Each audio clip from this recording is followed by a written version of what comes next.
시청자 여러분 안녕하십니까? 마켓나우 일부의 김호수. 최효은입니다. 자, 중동의 충격이 우리 시장에 영향을 줄지 아니면 지탱해주는 반도체가 시장을 안정시켜줄지 오늘의 여부 판가름이 날 것으로 보입니다. 자, 간밤에 이스라엘이 이란의 석유 시설을 공격할 수도 있다라는 이런 이야기, 썰들이 나오면서 뉴욕 시장이 불안한 모습을 보였습니다. 국제유가가 WTI 5% 넘게 강하게 반등했고요. 이런 이야기가 나오자마자 뉴욕 증시가 흔들리면서 좀 어수선한 분위기로 거래를 마감했습니다. 미국도 이런 이스라엘의 이란 공격에 대해서 약간 눈 감아주는 듯한 발언이 나오면서 불안감이 커지는 모습인데요. 자, 이런 상황에서도 그나마 다행인 것은 엔비디아가 올랐고 전반적으로 필라델피아 반도체 지수도 올랐습니다. 자, 이러니까 이제 오늘 우리 시장은 어제 휴일을 끝내고 오늘 또 주말을 맞이하는 금요일인데 어디에 무게추를 둘지, 과연 반도체가 시장에 하방 압력을 줄지, 여기에다가 오늘 또 금투세 유예와 관련된 결정이 나오기 때문에 이것에 따라서 또 시장의 변동성이 나올 수도 있으니까 잘 확인을 해보셔야 되겠습니다. 네, 확실히 오늘 시장은 좀 변동성에 주의를 하셔야 될 것 같습니다. 네. 간밤 증시가 마감되고 난 이후 약 20분 전쯤에 새로운 뉴스가 또 나오기도 했습니다. 항만 노조가 파업을 했다라는 소식과 함께 지난 수요일 시장에서 한국 증시에서 관련주가 크게 튀기도 했는데 일단은 합의에 도달했다라는 보도가 외신들을 통해서 현재 쏟아지고 있습니다. 완전히 임금 인상에 대해서 합의를 한 것은 아니고요. 2025년 1월까지 지금의 이 계약 조건을 연장을 한다고 하는데 2025년 1월이 되면은 새롭게 합의에 들어간다고 합니다. 오늘 관련된 종목들의 이 변동성 주의하셔야겠습니다. 네. 자, 그럼 오늘 저희가 준비한 소식들, 이야기들 함께 체크를 해보도록 하겠습니다. 먼저 이슈레이더를 통해서 자, 삼성전자 도대체 어디까지 떨어질까요? 지난 수요일에 59,900원대까지 우리가 확인을 했었는데 뭔가의 반전의 계기가 있는 건지 전반적인 반도체 투자 전략을 세워보도록 하겠고요. 자, 그리고 말씀드렸듯이 오늘 민주당이 금투세와 관련된 유예 결정을 할지 아니면 폐지와 관련된 이야기도 좀 나온다고 하는데 이것과 관련해서 수혜를 볼 수 있는 종목들 골라보도록 하겠습니다. 네, 이어서 이어지는 마켓 스탠바이 코너에서는요. 최근에 전쟁이 격화되고 있습니다. 이러한 지정학적 리스크 관련주도 오늘 시장에서 어떻게 움직일지 함께 살펴보도록 하겠고요. 그리고 간밤에 테슬라는 하락세로 거래를 마감을 했습니다만은 긴 호흡으로 바라봤을 때 이제는 기간 조정을 끝내고 반등 흐름을 현재 나타내고 있는 상황입니다. 오늘 시장에는 어떠한 영향 줄지 함께 살펴보도록 하겠습니다. 네, 마지막으로 주간 증시 말말말에서는 오늘 중요한 날입니다. 고려해안과 관련해서 온갖 촉각이 곤두세워져 있는데 여기에서 나온 이야기들 어떻게 앞으로 또 저희가 투자 방향을 잡아야 할지 힌트도 알려드리도록 하겠습니다. 네, 그럼 금요일도 함께하는 마켓나우 1부 지금 시작하겠습니다.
자, 이슈레이더로 바로 이어가겠습니다. 오늘도 투자 전략들 세워볼 텐데요. 개장하기 전에 확인해봐야 할 이슈들 여기에서 종목까지 골라보도록 하겠습니다. 자, 오늘 이슈레이더는 두 분의 전문가와 함께하겠습니다. 이데일리온의 박정식, 곽유정 파트너 두 분과 함께 이야기 나누겠습니다. 안녕하세요. 반갑습니다. 네, 안녕하세요. 네, 안녕하세요. 자, 이게 시장이 계속 쉬었다가 열렸다가 하니까 이 투자 방향을 잡기가 어렵고 이슈도 저희가 놓치는 것들이 있습니다. 오늘 두 분이 가지고 오신 이슈를 통해서 투자 전략 알아볼 텐데 일단은 박정식 파트너가 포착한 이슈부터 함께 확인을 해보겠습니다. 삼성전자를 둘러싼 위기감이 사그라들지 않고 있습니다. 고대역폭 메모리를 비롯한 반도체 사업 경쟁력에 대한 우려가 이어지는 가운데 해외 인력 감축 보도 등이 잇따라 나왔는데요. 이런 가운데 삼성전자 파운드리 사업부는 이 나노미터 공정 양산을 위한 생산 설비 구축에 속도를 내고 있는 것으로 나타났습니다. 화성 사업장에 있는 파운드리 라인인 S3에 이 나노 생산 라인을 구축하기 위해 각종 장비를 반입하고 있다는 보도가 나왔는데요. 관련 사안 자세히 짚어보도록 하겠습니다. 자, 첫 번째 포착한 이슈는 역시 반도체 관련된 이야기를 해볼 수밖에 없습니다. 우리 시장에 가장 큰 비중을 차지하고 요즘 삼성전자가 너무 안 좋으니까요. 뭔가 돌파구를 마련하고 있는지 여기에 따라서 좀 반전의 기미가 있는지를 체크해 볼 필요가 있을 것 같습니다. 자, 박정식 파트너와 이야기 나눠볼 텐데요. 자, 일단은 모건 스탠리가 반도체 겨울이 온다, 맥쿼리에서도 지금 허약한 거인이다 이런 안 좋은 이야기들이 너무 많이 나오니까 삼성전자의 주가가 올라갈 겨를이 없습니다. 여건이 없는 상황인데 진짜 그렇게 안 좋은 거예요?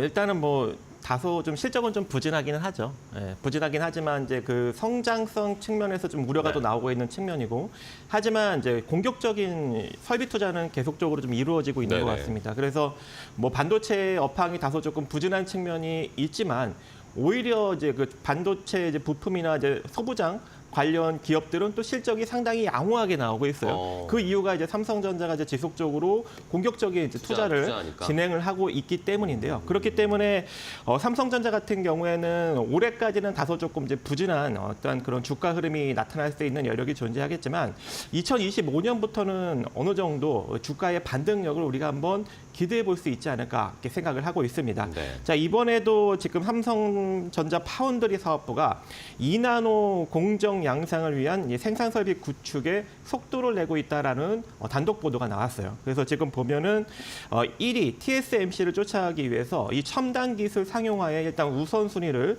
둔 모습이고요. 네. 거기에 화성 사업장에 있는 파운드리 S3 라인에 2나노 생산 라인을 구축을 위한 장비를 반입 중인데, 기존 3나노 라인을 2나노 공정으로 전환하는 작업을 현재 진행을 하고 있는 상황입니다. 그리고 여기에 내년 1분기까지 월 7,000장 규모의 2나노 라인을 설치할 예정으로 현재 공개를 하고 있고요. 또 이 라인에서 엑시노스 칩 차기작인 이 테티스에 대한 테스트도 현재 진행할 예정이라고 합니다. 거기에 주요 고객사인 퀄컴과 일본 이제 프리퍼드 네트워크스 그리고 암바렐라 칩에 대한 평가가 진행될지도 시장에서는 좀 주목을 하고 있는 상황이고요.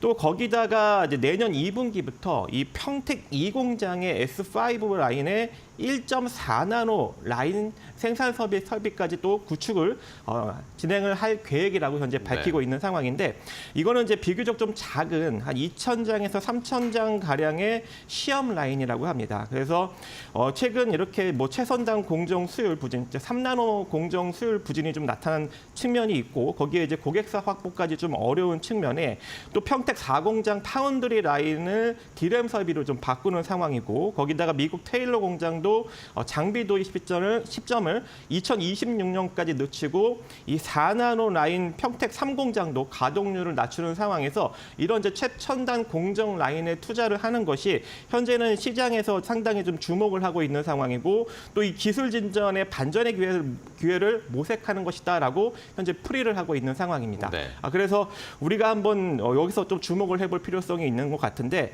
일단 삼성전자 같은 경우에는 현재 이 고대역폭 메모리 쪽에서 SK 하이닉스나 이제 마이크론 쪽에 좀 밀리고 있는 그런 상황이잖아요. 근데 지금 보면은 일단 5세대까지는 조금 이제 전반적인 계획이 조금 이제 미뤄지고 있는 것으로 보여집니다. 이미 SK 하이닉스나 이제 마이크론 같은 경우에는 이 HBM3E까지 12단 제품을 SK 하이닉스는 2024년 9월 그리고 마이크론은 2024년 하반기까지 일단 생산을 진행할 예정이다라고 이제 밝히고 있는데, 삼성전자 같은 경우에는 4분기에 생산을 할 예정이다라고 현재 내비치고 있어요. 근데 그 이제 6세대 HBM4부터는 이제 본격적으로 삼성전자가 좀 앞서 나아갈 수 있는 가능성이 생깁니다. 왜냐하면 HBM3 같은 경우에는 1024개 입출력 단자가 이제 들어가면서 상당히 좀 이제 평균적으로 좀 생산을 할 수 있는 어떤 그런 측면이 있었다면 HBM4부터는 그 2배 2배에 달하는 칩이 들어가면서 좀 미세 공정이 필요한 상황이고요.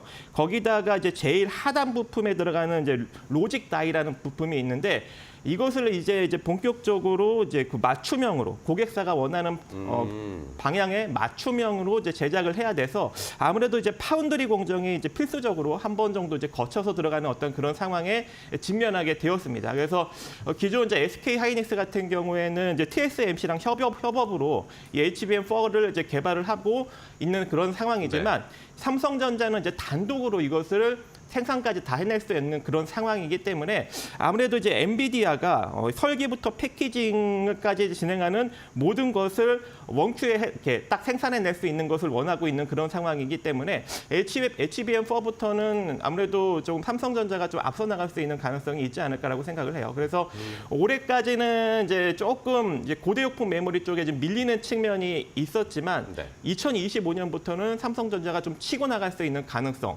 거기다가 이제 최첨단 파운드리 공정에 이미 이제 공격적으로 투자를 하고 있는 상황이기 때문에 이것도 한 2025년 말 정도는 어느 정도 좀 수율이 안착이 되고 좀 성과가 나올 수 있는 가능성이 있지 않을까 생각을 해봅니다. 네, 알겠습니다. 자, 어쨌든 삼성전자는 계속해서 지금 투자를 하고 있는 상황이고 뭐 일각에서는 아예 투자자분들은 뭐 파운드리, 뭐 메모리 이런 거 신경 쓰지 말고 HBM에 집중해야 되는 거 아닌가 막 그런 이야기도 하고 계시는데 어쨌든 삼성 내부에서 지금 사업 조정과 뭔가 숨고르기를 하고 있는 상황입니다. 자, 그렇다면은 과연 삼성전자의 주가는 너무 안 좋은 상황이지만 반도체 전반 다른 또 장비 관련 종목들은 주가 흐름 어떤지 체크를 해봐야 될 텐데요. 최훈 앵커가 준비했으니까 주가 흐름 함께 확인을 해보시죠. 네, 삼성전자의 주가는 이번 주에 52주 신저가를 경신하기도 했습니다. 장중한 때 수요일에 삼성전자의 주가는 59,900원대까지 내려가기도 했는데요. 다만 결국에는 장 막판에는 어느 정도 올려주면서 거래를 마감을 했습니다. 반발 매수세가 강력하게 들어온 건데요. 다만 삼성전자의 경우에는 SK하이닉스와 비교하면 여전히 주가 흐름은 부진합니다. SK하이닉스 보시다시피 지난 수요일장에서는 3% 이상의 급락 흐름이 나왔습니다만은 최근 상반기의 주인공이 SK하이닉스였던 것과 비교를 해보자면은 삼성전자는 오른 것 없이 내려가고 있고요. SK하이닉스는 크게 오른 만큼 또 조정이 나오고 있는 상황입니다. 한미 반도체의 경우에도 SK하이닉스와 주가가 거의 함께 움직이고 있는 상황인데요. 외국인과 기관이 떨어질 때마다 그래도 반발 매수세가 들어오는 것은 굉장히 긍정적입니다. 다만 삼성전자의 경우에는 외국인들의 수급이 연이어서 이탈되고 있는 상황입니다. 최근 3주 동안요. 3주 전까지만 하더라도 외국인 보유율이 55%대였습니다. 그런데 수요일을 기점으로 삼성전자의 외국인 보유율은 53%대까지 내려온 상황입니다. 약 3주 만에 2%포인트가 빠진 상황이고요. 그렇기 때문일까요? 삼성전자 관련주가 최근 들어서 워낙 부진하기도 했습니다. HBSP 같은 경우에는 지난 수요일 시장에서는 4.5% 넘게 반등세를 나타내긴 했습니다만은 다른 기업들 대비해서 HBSP 시가총액이 크게 쪼그라든 상황입니다. 지난해 같은 기간 생각해보면 HBSP 코스닥 시가총액 10위권 안에 자리한 기업이기도 했는데 이제는 더 이상 찾아볼 수가 없는 상황입니다. 그리고 워닝 IPS 같은 경우에는 4.5% 넘게 상승하면서 32,450원대에서 지난 금요일장에선 반불 매수가 들어오기도 했습니다.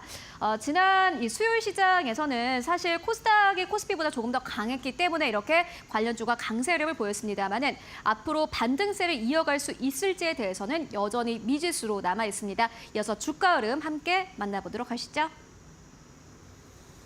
자, 이렇게 관련된 종목 흐름 확인해봤습니다. 삼성전자 59,900원대까지 내려갔습니다. 그러다 반등 올라오게 했는데 5만 원대에는 무조건 담아야 되는가 아니면 여전히 지켜봐야 되는가 고민들도 많으실 것 같습니다. 자, 그러면은 박정식 파트너와 종목을 골라봐야 될 텐데 자, 일단은 삼성전자를 매수하기에는 아직도 뭔가 반전의 기미가 보이지 않고 외국인들이 전혀 사지 않고 있는 상황이고 그럼 말씀해 주신 것처럼 어쨌든 삼성전자가 투자를 계속하고 있으니까 반도체 장비 쪽을 좀 봐야 될까요? 네, 일단은 삼성전자도 주가가 전 매력적이라고 보고는 있지만 그래도 이제 삼성전자의 이런 이제 라인을 이제 뒤집어 엎는 그런 적극적인 투자로 인해서 조금 이제 실적이 아주 급격하게 증가하고 있는 장비주를 한번 봐야 될 것 같아요. 어떤 그게 종목 볼까요? SFA라는 SFA? 회사인데요.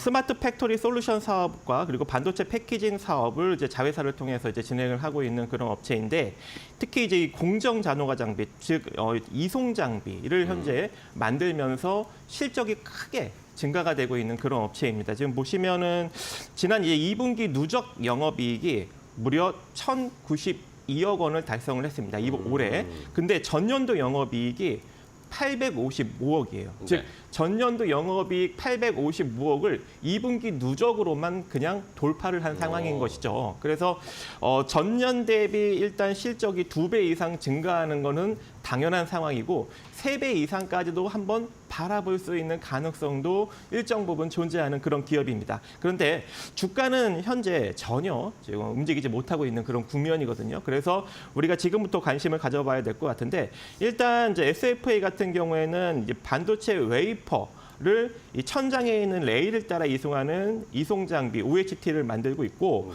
또 바닥에서 필요한 부품을 운반하는 AGV라는 장비 그리고 반도체 원판을 이송한 뒤 분류하는 스토커 장비를 생산해내면서 특히 이제 삼성전자가 뭐 3나노 파운드리 공정을 2나노로 바꾸고 또 파운드리 라인을 또 이제 D램 공정으로 바꾸고 이렇게 지금 라인을 계속적으로 지금 뒤집어 엎고 있는 그런 상황 아닙니까?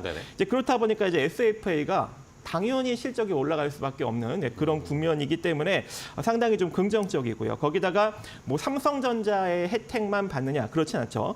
이 미국 마이크론이 이제 인도 이제 구자라트 후공정 팹을 이 구자라트에 이제 공장을 신설하고 있는데 여기 후공정 팹에 500억대 이 웨이퍼 이송 장비랑 스토커 공급 계약을 최근에 체결한 전력이 있고 또 이 제너럴 모터스의 이제 수소연료 전지 생산용 장비를 이제 발주를 받았습니다. 그래서 이 전극 검사와 물류 그리고 수소연료 전지 생산의 전반적인 대부분의 장비를 공급하게 되었고 그래서 이런 전반적인 측면으로 보았을 때 SFA는 이제 지속적으로 실적이 올해 말까지도 상당히 좋은 실적을 기록할 수 있는 가능성이 있다고 판단이 됩니다. 그런데도 불구하고 다른 이제 이렇게 실적이 좀 급격하게 이제 증가하는 이제 반도체 장비주들은 본연의 이제 자본 총계 대비 시가총액이 상당히 높게 형성되어 있는데 지금 이 기업 같은 경우에는 지배 자본 총계가 1조 정도 수준밖에 안 되는데 현재 시가총액은 한 9,100억대 정도밖에 형성이 되지 않았어요. 그래서 상당히 저평가돼 있기 때문에 한번 관심을 가져보시면 좋을 것 같습니다. 네, 알겠습니다. 반도체 장비주 중에 SFA를 소개를 해주셨고요. 저는 곽유정 파트너님은 어떤 종목 보실까요? 네, 저는 이제 파운드리 투자하면은 계속 이 종목 말씀드리는 것 같은데요. 원익 IPS입니다. 원익 IPS. 일단은 투자를 단행하면은 당연히 장비가 먼저 투입이 될 가능성이 높겠죠. 원익 IPS는 반도체 공정 중에서도 증착 과정에서 쓰이는 증착 장비를 공급하는 기업이라고 볼 수가 있을 것 같은데요. 반도체 증착 장비 만드는 기업 중에서는 대장주라고 보셔도 됩니다. 원익 IPS 기술적인 분석에 앞서서 기업 분석 잠깐 한번 보면요. 말씀 이전에 들었었지만 삼성전자 그룹 쪽에서 지분율을 7.54% 정도 가져가고 있습니다. 자세히 보면요. 삼성전자와 삼성 디스플레이 쪽에서 각각 나눠 가져가고 있는 모습 볼 수가 있는데요.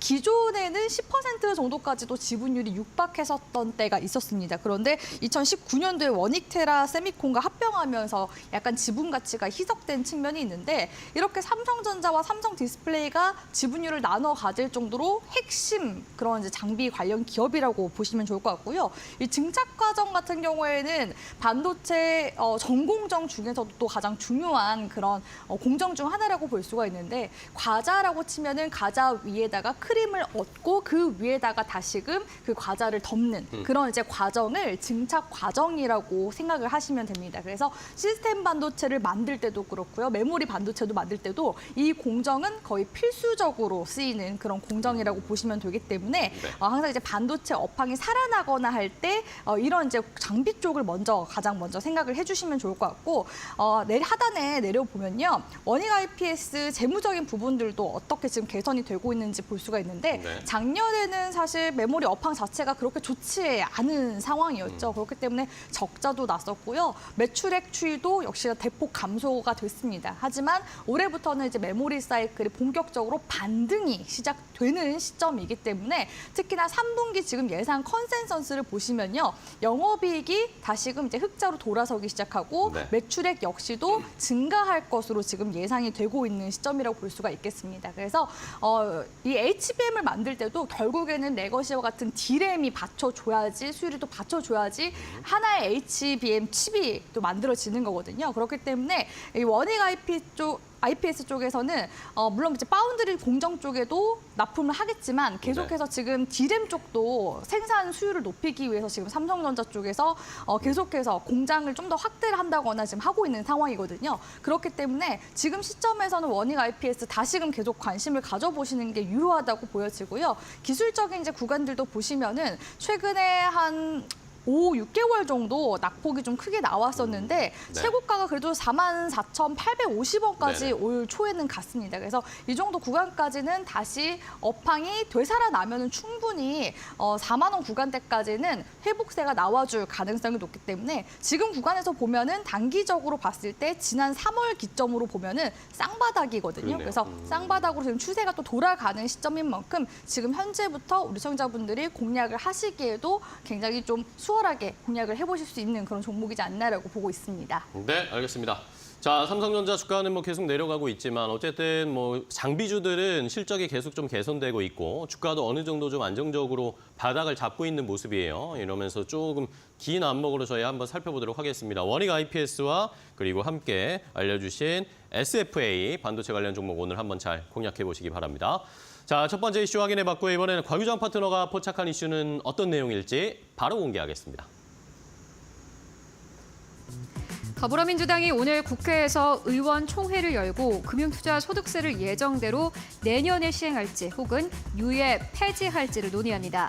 네, 이르면 오늘 당 입장을 결론 지을 것으로 보이는데요. 민주당은 오전 10시 30분에 의총을 소집합니다.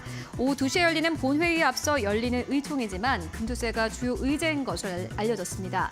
현재로서는 유예 쪽에 무게가 실리고 있지만 유예가 결정된다면 이는 사실상 폐지와 마찬가지가 될 것이라는 분석도 일각에서 나오고 있습니다. 관련 사안의 시장 파장 알아보도록 하겠습니다. 자, 오늘 뭐 금투세 논란도 많고 여러 관심 가지시는 분들도 많으실 상황입니다. 오늘 더불어민주당에서 의원총회를 열고 금투세와 관련된 뭔가 결정, 그것과 관련된 이야기를 할 것으로 보입니다. 뭐 기사들을 좀 확인을 해보니까 뭐 시행할지, 유예할지, 폐지할지 의원들이 거수로 결정을 하겠다고 하는데 자, 과연 오늘 이렇게 만약에 일단은 유예 쪽에 좀 무게가 실리고 있는 거죠? 유예에서 이제는 당 지도부 쪽에서는 네. 폐지까지 폐지? 이야기가 나오고 네, 있는 언급이 좀 나온다 상황이기 하더라고요. 때문에 오늘 빠르면은 최종 결정이 나올 수가 있거든요. 네. 여기서도 또 다시 지지부진하게 가면은 또 시간이 걸리겠지만 네, 비난이 엄청날 겁니다. 어차피 네. 지금 원래 2020년도부터 통과되고 나서 지금 이야기가 한 4년 정도 나오고 그쵸. 있는 중이거든요. 2022년도 윤석열 대통령이 금투세 시행 연기 발언을 했었고 금투세 폐지 발언은 이제 올 1월 달부터 이제 본격화됐었던 걸로 기억이 나는데 일단은 앞서서 지난달 금투세 관련해서 민주당 쪽에서 토론회를 진행을 네네. 했었거든요. 보셨는지 네, 모르겠지만 저도 주요 장면은 봤습니다. 네네.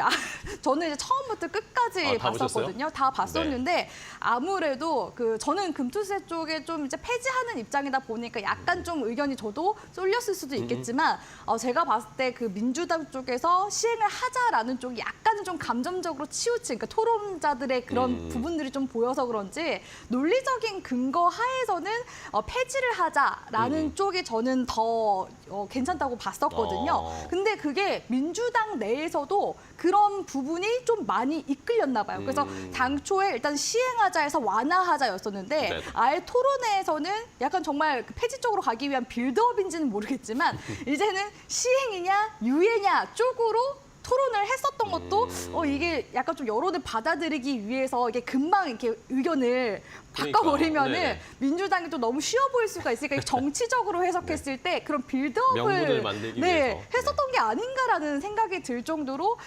의견들이 유예에서 민주당 내에서도 유예에서 폐지 쪽으로 갔다라는 지금 의견이 많거든요. 특히 지난 주말에 그 당 지도부 쪽에서 비공개 회의를 진행을 했었는데 네. 폐지 쪽의 의견이 좀 더 많은 걸로 봤을 때 이번 이제 의원총회 통해서도 결국 결론적으로는 폐지 쪽으로 가지 않을까라는 지금 예측이 좀 다수 있다고 보시면 네네. 좋을 것 같고요. 사실 그도 그럴 게 올해 상반기는 일본 증시는 계속해서 신고가로 신고가였죠. 갔었고 네. 그나마 지금 중국 증시 같은 경우에 우리가 좀 위안을 삼았었는데 최근 중국도 이제, 지난주 네, 기점으로 반전됐어요. 해서 완전히 이제 다시 플러스로 지금 돌아서고 있는 네. 중이기 때문에 그러면 글로벌 전체적으로 봤을 때 우리나라 국내 지수가 가장 지금 못 올라갔고 마이너스 지금 네. 상황인 거거든요. 그렇죠. 그렇기 그러면은 때문에 금투세의 이런 불확실성 때문에 실제로 뭔가 투자나 자금 자체가 쪼그라들었다거나 이런 수치를 저희가 확인할 수 있을까요?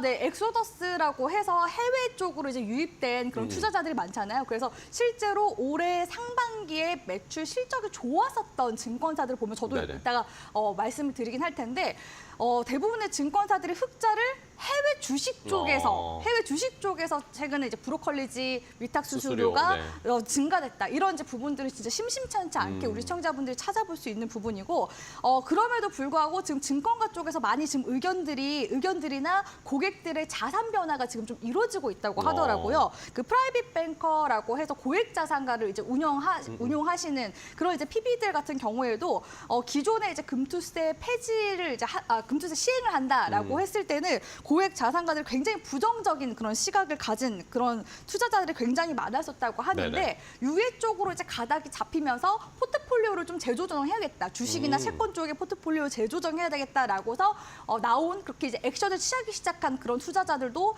지금 서서히 증가하고 있는 추세라고 하고요. 폐지까지 가게 된다면 정말 포트폴리오에서 많은 변화가 일어나게 될 가능성이 그쵸. 높기 때문에 그렇게 된다면 결국에는 국내 증시 투심에 있어서 분명히 또 긍정적인 영향을 줄 수 있는 부분이거든요. 지금 많이 저평가되어 있는 증시 상황이기 네. 때문에 여기서 이제 금투세 관련 이슈만 그러니까 정말 악재 같은 그런 불확실성이 큰 그런 네네. 부분이거든요. 그런 부분은 좀 해소가 된다 하더라도 신규 투자자들이 유입하는 데 있어서도 증시 환경이 많이 개선되지 않을까라고서 보고 있긴 합니다. 네, 알겠습니다.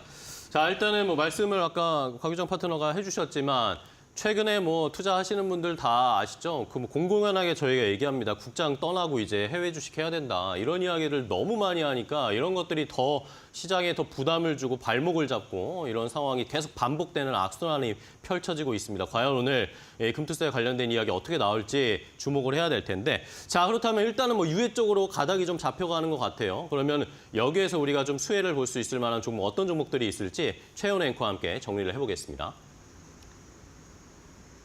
네, 금투세가 유예되거나 폐지가 된다면은 당연히 시장 쪽에는 거래 대금이 더 크게 늘어날 가능성이 높아집니다. 그렇게 되면은 직접적인 수혜주는 증권주일 수밖에 없는데요. 먼저 키움증권입니다. 지난 수요일에 0.7% 가깝게 상승 탄력을 받았습니다. 13만 원대에서 거래를 마감을 했고요. 그리고 미래에셋증권도 긍정적입니다. 주가 자체는 전반적으로 하락하긴 했습니다만은 지난 수요일장에서 큰 폭으로 상승 탄력을 보였습니다.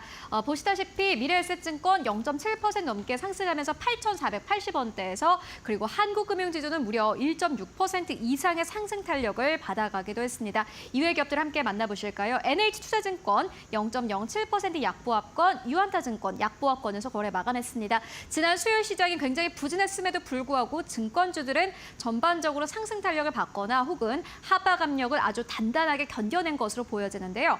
다만 증권가에서는 금투세 폐지에 대한 직접적인 수혜주에 대해서 전혀 리포트를 발행하지 않았습니다. 증권가에서는 만약에 금투세가 폐지되거나 유예된다면은 한국 증시 연말 내리를 기대할 수 있을 것이다라는 코멘트를 함께 내놓기도 했습니다. 워낙 금투세 관련 불확실성이 깊었기 때문인데요. 오늘 10시 반을 기점으로 어떠한 뉴스가 나올지 여러분들 잘 확인해 보시는 게 중요해 보입니다. 이어서 종목 이야기 나눠보도록 하겠습니다. 자, 이렇게 여러 가지 종목들 일단 뭐 증권주들이 가장 뭐 수혜를 많이 볼 거다 이런 이야기 나오는데 곽유정 파트너님도 그렇게 생각하세요? 네, 일단은 뭐 다시 거래량이 증가하게 되면 거래 대금이 증가하게 되면 네. 증권사 쪽에서 당연히 또 수혜를 볼 가능성이 높아서 저는 증권주 중에서의 대장 키움증권을 가지고 왔는데요. 키움증권. 네. 앞서 말씀드렸다시피 해외 주식 관련해서 그 수수료가 증가됐다. 이런 이제 부분들 실제로 제가 찾아보니까 2분기 해외 주식 수수료 수익이요. 전년 대비해서 무려 거의 한 60% 가까이 증가했다고 하더라고요. 근데 그도 그럴 게 올해 상반기에는 매그니피센트 세븐이 다 신고가로 그쵸, 가는 주가가 움직임이었거든요. 좋았죠. 네. 그렇기 때문에 지금 이제 해외 주식 수수료가 굉장히 높게 나왔고 최근에 이제 3분기로 접어들게 되면서 지금 서학개미들의 자금이 이제 유출되기 시작했다. 그러면은 이제 고여 있는 거거든요. 그쵸. 그런 이제 현금성 자산이 그럼 이제 어디로 가느냐 했을 때 국내 증시로 다시 이제 유입이 될 그런 유인거리가 충분히 될 수밖에 없다라고 보여집니다. 그렇기 때문에 증권주들 이제 전반적으로 긍정적으로 보셨으면 좋겠고요. 일단은 키움증권 같은 경우에는 밸류업 지수에도 편입이 네, 그렇죠. 예. 됐습니다. 그래서 보니까요 이번에 그 편입된 증권 기업들 중에서는 미래에셋증권과 네. 키움증권이 증권주 중에서는 유일하게 들어간 그런 상황이라고 볼 수가 있을 것 같고요. 사실 그도 그럴 게 키움증권의 재무를 봤을 때 지금 순 영업수익을 보시면은 2021년도 때가 코로나 팬데믹 때고 상반기까지 증시가 고점을 찍었을 때 아니겠습니까? 네. 이때와 거의 비등할 정도로 순 영업수익을 지금 기록을 하고 있는 모습을 볼 수가 있고요. 영업이익 역시도 지난해 대비해서는 거의 2배 가까이 증가 추이를 보이고 있는 모습을 확인할 수가 있습니다. 그래서 밸류업 지수에 편입이 되려면은 이렇게 이제 연속으로 해서 흑자를 기록했는지 여부도 굉장히 좀 그러니까 수익성에 대한 부분들도 굉장히 좀 중요한 부분이라고 볼 수가 있을 것 같고요. 시총 400이 내에 있어야 되는 시장 대표성도 충족을 시켜야 되는데 키움증권 같은 경우에는 코스피에서도 113위를 기록을 하고 있기 때문에 물론 이제 여기서는 변동이 있습니다. 그렇기 때문에 밸류업 지수에 무난하게 편입이 될 수 있었다라고 볼 수가 네네. 있을 것 같고요. 여전히 이제 PBR이나 이런 부분들 보면은 PBR이 이제 1을 기준으로 해서 저평가냐 고평가냐 볼 수 있는데 1 미만이면은 저평가거든요. 근데 지금 올해 보면은 0.6 정도 됩니다. 그러니까 1보다 지금 이하니까 저평가되어 있다는 거거든요. 네네. 그렇기 때문에 지금도 여전히 저밸류에이션인 그런 이제 매력도를 충분히 느낄 수 있는 그런 기업이라고 볼 수가 있고요. 이 기업 같은 경우는 이미 밸류업 공시도 증권사 중에서도 가장 먼저 먼저 우선적으로 했죠. 네. 내기도 했었죠. 3개년 중기 목표를 설정해서 ROE 15%, 주주 환원율은 무려 30%, 그리고 PBR 같은 경우도 1배 이상 달성을 약속한 그런 상황이기 때문에 PBR이 1로 가기 전까지는 계속해서 유효한 움직임이 나와주지 않을까라고 보여지고요. 최근에는 사업 다각화에도 어느 정도 좀 성공적인 평가를 받고 있는 중이기도 합니다. 중개원 개인종합 자산관리계좌 같은 경우에도 잔고가 지금 1조 원을 돌파한 상황이라고 볼 수가 있고요. PF 같은 경우에도 올 초 송도 국제 화복 복합 단지 개발 여기부터 시작을 해서 지금 범호동 개발 사업이나 롯데 건설 조성 PF 펀드 중에 PF 펀드 이런 것들도 이제 조성하면서 네. 수수료도 지금 계속해서 나오고 있는 중이거든요. 그러니까 부동산 경기가 또 같이 금리 인하로 인해서 살아나게 되면 이 PF 쪽 수익도 좀 더 강화가 될 가능성이 높다라고 볼 수가 있겠습니다. 그래서 그런 관점에서 키움증권의 월봉 흐름을 볼게요. 어차피 밸류업 지수 관련된 종목들은 중장기적으로 보셔야 되거든요. 그래서 추세 매매 관점으로 본다면 금투세 폐지하고 만약에 연말에서 연초 랠리까지 이어진다라고 했을 때는 이전에 2021년도 정고점 구간대 있죠. 왜냐하면 매출 실적 자체가 지금 2021년도 가까이 지금 어느 정도 회복세가 나와준 상황이거든요. 그렇기 때문에 이전 정고점 구간까지는 추세적인 상승이 유효하지 않을까라고 보고 있고요. 이번 연도 지금 흐름을 보시면 박스권으로 가고 있어요. 그렇기 때문에 이 박스권 구간 내에서 하단으로 이탈만 크게 하지 않는다면, 그러니까 11만 5천 원 구간대 크게 이탈하지만 않는다면 이런 이제 금투세 폐지 관련 여부와 관련해서 상방 돌파 움직임까지 기대를 해볼 수가 있는 네. 종목이기 때문에 키움증권을 최우선으로 우리 시청자분들이 네. 고려하셔서 보셨으면 좋겠습니다. 네, 알겠습니다. 키움증권 말씀해 주신 것처럼 금투세 유예나 폐지의 수혜도 보지만 밸류업도 역시 가장 또 많이 수혜받을 수 있는 종목이니까 이 두 가지 모멘텀을 함께 받을 수 있는 키움증권 잘 살펴보도록 하겠고요. 자, 이번에는 박정식 파트너님도 종목 하나 볼 텐데 그러면은 만약에 금투세 유예되거나 폐지되면 증권주 말고 다른 쪽에서 좀 볼 만한 게 뭐가 있을까요? 일단은 뭐 금투세가 폐지가 된다면 우리 증시에 자금이 좀 유입되지 않겠습니까? 그렇죠. 그렇게 된다면 뭐 시장이 상승이 나올 가능성이 높고요. 근데 현재 시장에 상승이 나온다면 가장 먼저 올라갈 섹터가 어디일까요? 바로 반도체요? 반도체죠. 그래서 저는 반도체를 한번 골라 보았습니다. 제가 반도체 미시네요. 예. 네. 제가 보니까 저 이제 이게 자금 흐름을 조금 보니까 네. 지난 이제 6월까지만 해도 이 예탁금이 56조 원대라고 합니다. 근데 네. 9월 27일 기준으로 52조 원대까지 좀 많이 감소한 측면도 있었고 네. 또 이 단기 금융상품에 투자하는 MMF 머니마켓 펀드도 184조 원을 기록했는데 한 달 전보다 15조 원 정도 감소를 하였다고 하고 또 이 CMA 계좌도 86조 수준으로 한 달 전보다 1조 원 이상 감소가 되었기 때문에 아무래도 이제 이 금투세가 유예되거나 폐지된다면 다시금 자금이 유입되면서 증시가 좀 상승이 나올 가능성이 높다고 개인적으로 생각을 하고 있습니다. 그래서 이전에도 여러분들한테 한번 소개를 해드렸던 이제 사이맥스를 다시 사이맥스? 한번 소개를 해드릴까 하는데요. 마찬가지입니다.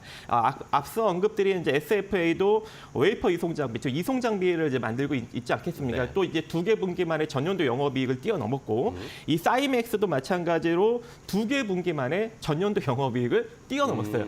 그렇다라는 건 실적이 좀 빠르게 증가가 되고 있는 그런 상황이고 삼성전자가 이제 본격적으로 이제 고대역폭 메모리 쪽에 계속 투자를 하지 않겠습니까? 올해도 이제 HBM3에 계속적으로 투자를 하고 있고 내년에는 HBM4 그 후에는 HBM4E까지 계속적으로 지금 투자를 진행을 하고 있는데 여기서 가장 중요한 게 뭡니까? 후공정 패키지 쪽에 TC본도 장비가 상당히 지금 매출이 높게 나오고 있는 그런 상황이죠. 그 관련 기업들도 마찬가지고. 근데 이 삼성전자의 이 TC본도 장비를 납품하고 있는 세메스라는 기업이 있는데 이 세메스 향 매출 비중이 상당히 높습니다. 사이맥스가 한 40% 정도 차지하고 있기 때문에 아무래도 이제 실적 성장세는 내년, 내후년까지 계속적으로 이어질 수 있는 가능성이 존재하는 상황이고 그렇기 때문에 지금같이 이렇게 주가가 좀 많이 빠졌을 때 우리가 한번 관심을 가져보는 것도 나쁘지 않을까라고 생각을 합니다. 지금 주봉상 흐름을 보면 지난 6월부터 계속적으로 반등 없이 빠진 상황이고요. 월봉상 흐름을 보더라도 3개월, 4개월 지금 연속 지금 하락이 나온 상황이기 때문에 네. 여기서는 일단 기본적인 기술적 반등력이 충분히 나올 수 있는 상황입니다. 그래서 지금 한 11,000원대 이하로 여러분들이 잘만 모아가신다면 단기적으로 13,000원, 15,000원 정도 자리까지는 충분히 노려볼 수 있지 않을까 생각을 하고 있습니다. 네, 알겠습니다. 자, 박정식 파트너님은 어쨌든 뭐 금투세가 유예되거나 폐지되면 자금 자체가 많이 들어오고 그러다 보면 자연스럽게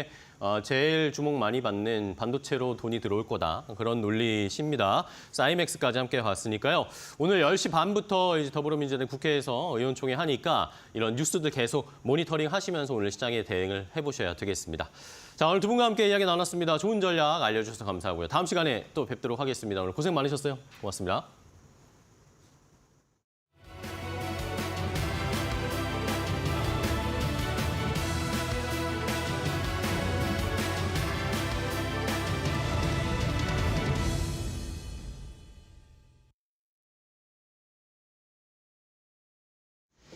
네, 마켓 리포트 강민정입니다. 이어서 리포트 통해서 두 가지 종목 확인해 보겠습니다.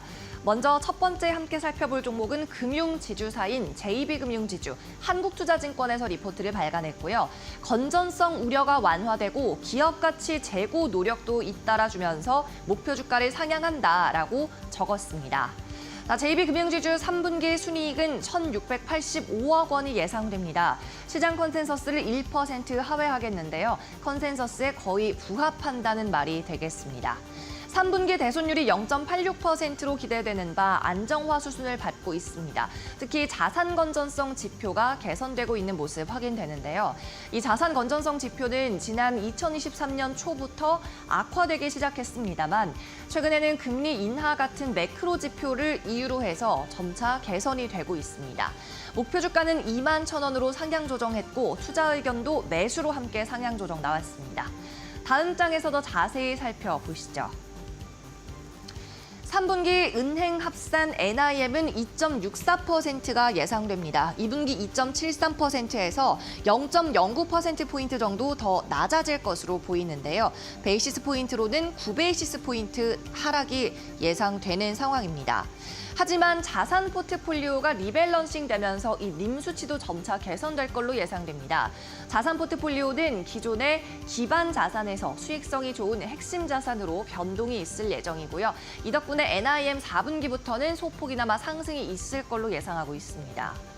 그리고 원화 대출금 같은 경우에는 이번 분기에도 0.5% 증가로 2분기 수치와 비슷하겠습니다.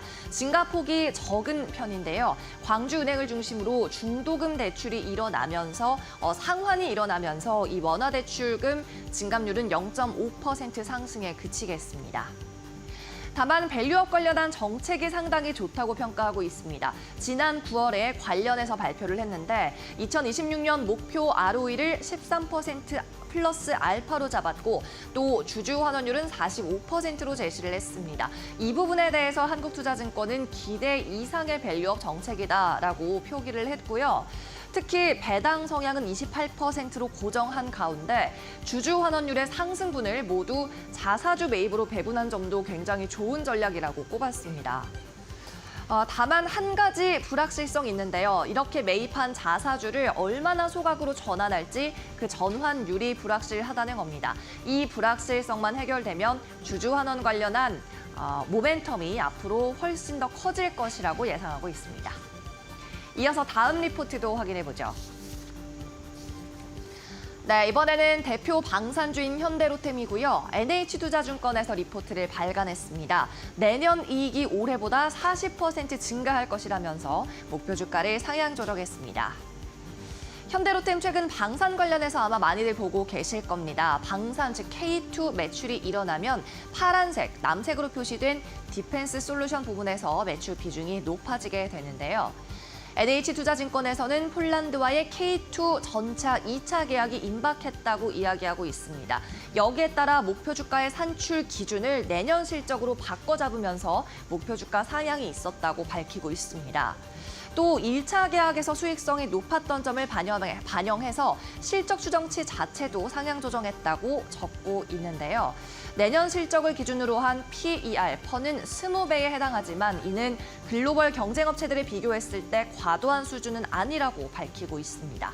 목표 주가는 기존 6만 원에서 약 2달 반 만에 7만 7천 원으로 상향 조정 나왔고요. 투자 의견 매수 유지합니다. 다음 장 보시죠. 현대로템은 폴란드 육군과 이미 컨소시엄 관련해서는 계약을 합의서를 체결했습니다. 다만 우크라이나 전장에서 변화가 계속 나오면서 기술적인 요구사항이 지속적으로 발생함에 따라 계약의 체결은 지연되고 있는 상황인데요. 지난 7월에 생산 납품에 관련해서 K2 전차의 컨소시엄 합의서 체결이 이미 있었고요. 또 내년에 1차 계약분에 대한 납품이 종료되기 때문에 올해 안에는 2차 계약을 체결할 가능성이 높다고 보고 있습니다. 이번에 3분기 실적 추정치도 높여 잡았는데요. 기존 추정은 9,500억 원에서 이번에 컨센서스를 1조 740억 원으로 높여 잡았습니다. 그러면서 지난 2분기 기록했던 매출액 1조 950억 원과 비슷한 수치가 나올 걸로 예상이 됩니다. 상반기에 K2 납품 인도 대수는 18대로 추정되고요. 하반기에는 이보다 훨씬 많은 38대가 인도될 걸로 예상됩니다. 그리고 내년에는 영업이익이 올해 대비해서 훨씬 더 많이 증가할 것으로 추정이 되는데요. 상반기, 하반기 올해 납품한 K2 전차를 합하면 56대입니다. 이 56대가 내년에는 96대로 늘어난다고 이야기하면서 내년 영업이익이 40% 증가할 것이라고 추정을 한 겁니다. 다만 환율 하락이 시작됐기 때문에 이 부분은 현대로템의 수익성 감소 요인으로 작용할 수 있는데요. 그래도 물량 증가 효과가 나타나면서 이 환율 부분을 상쇄할 거라고 이야기하고 있습니다. 네, 지금까지 마켓 리포트에서 전해드렸습니다.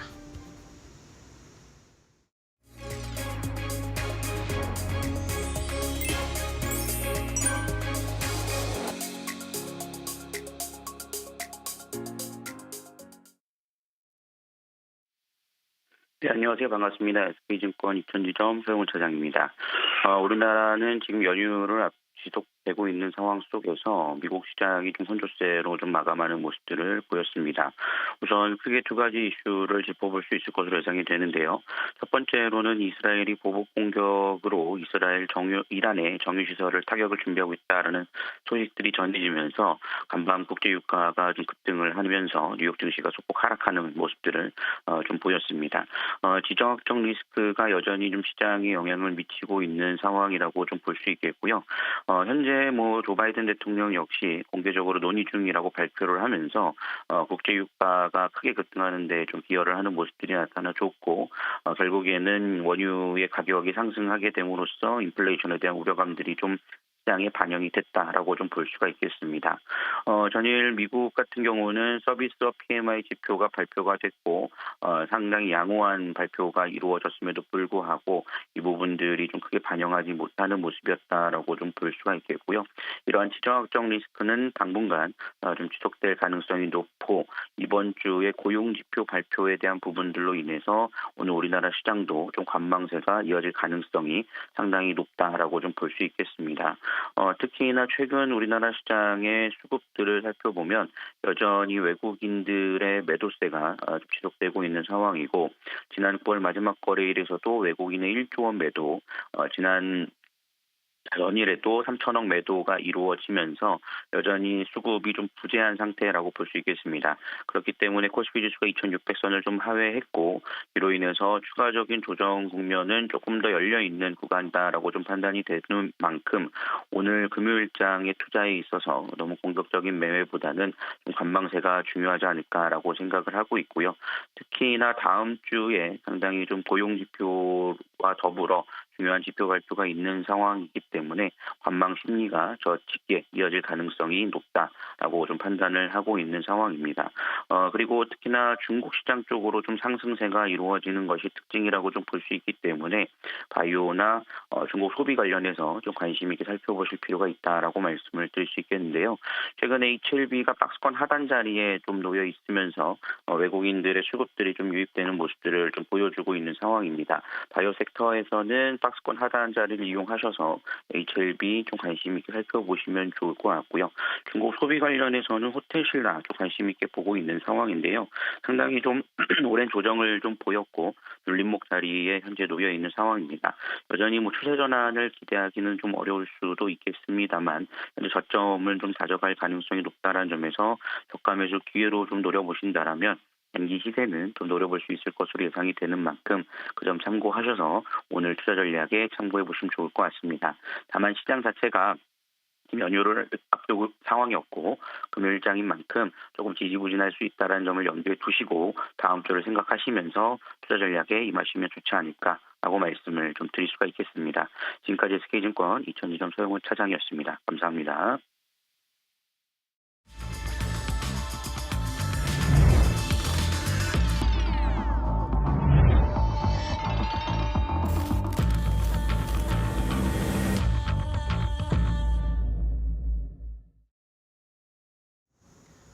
마켓 스탠바이입니다. 장출발 이제 10분 정도밖에 남지 않았습니다. 8시 50분 향해서 달려가고 있는데요.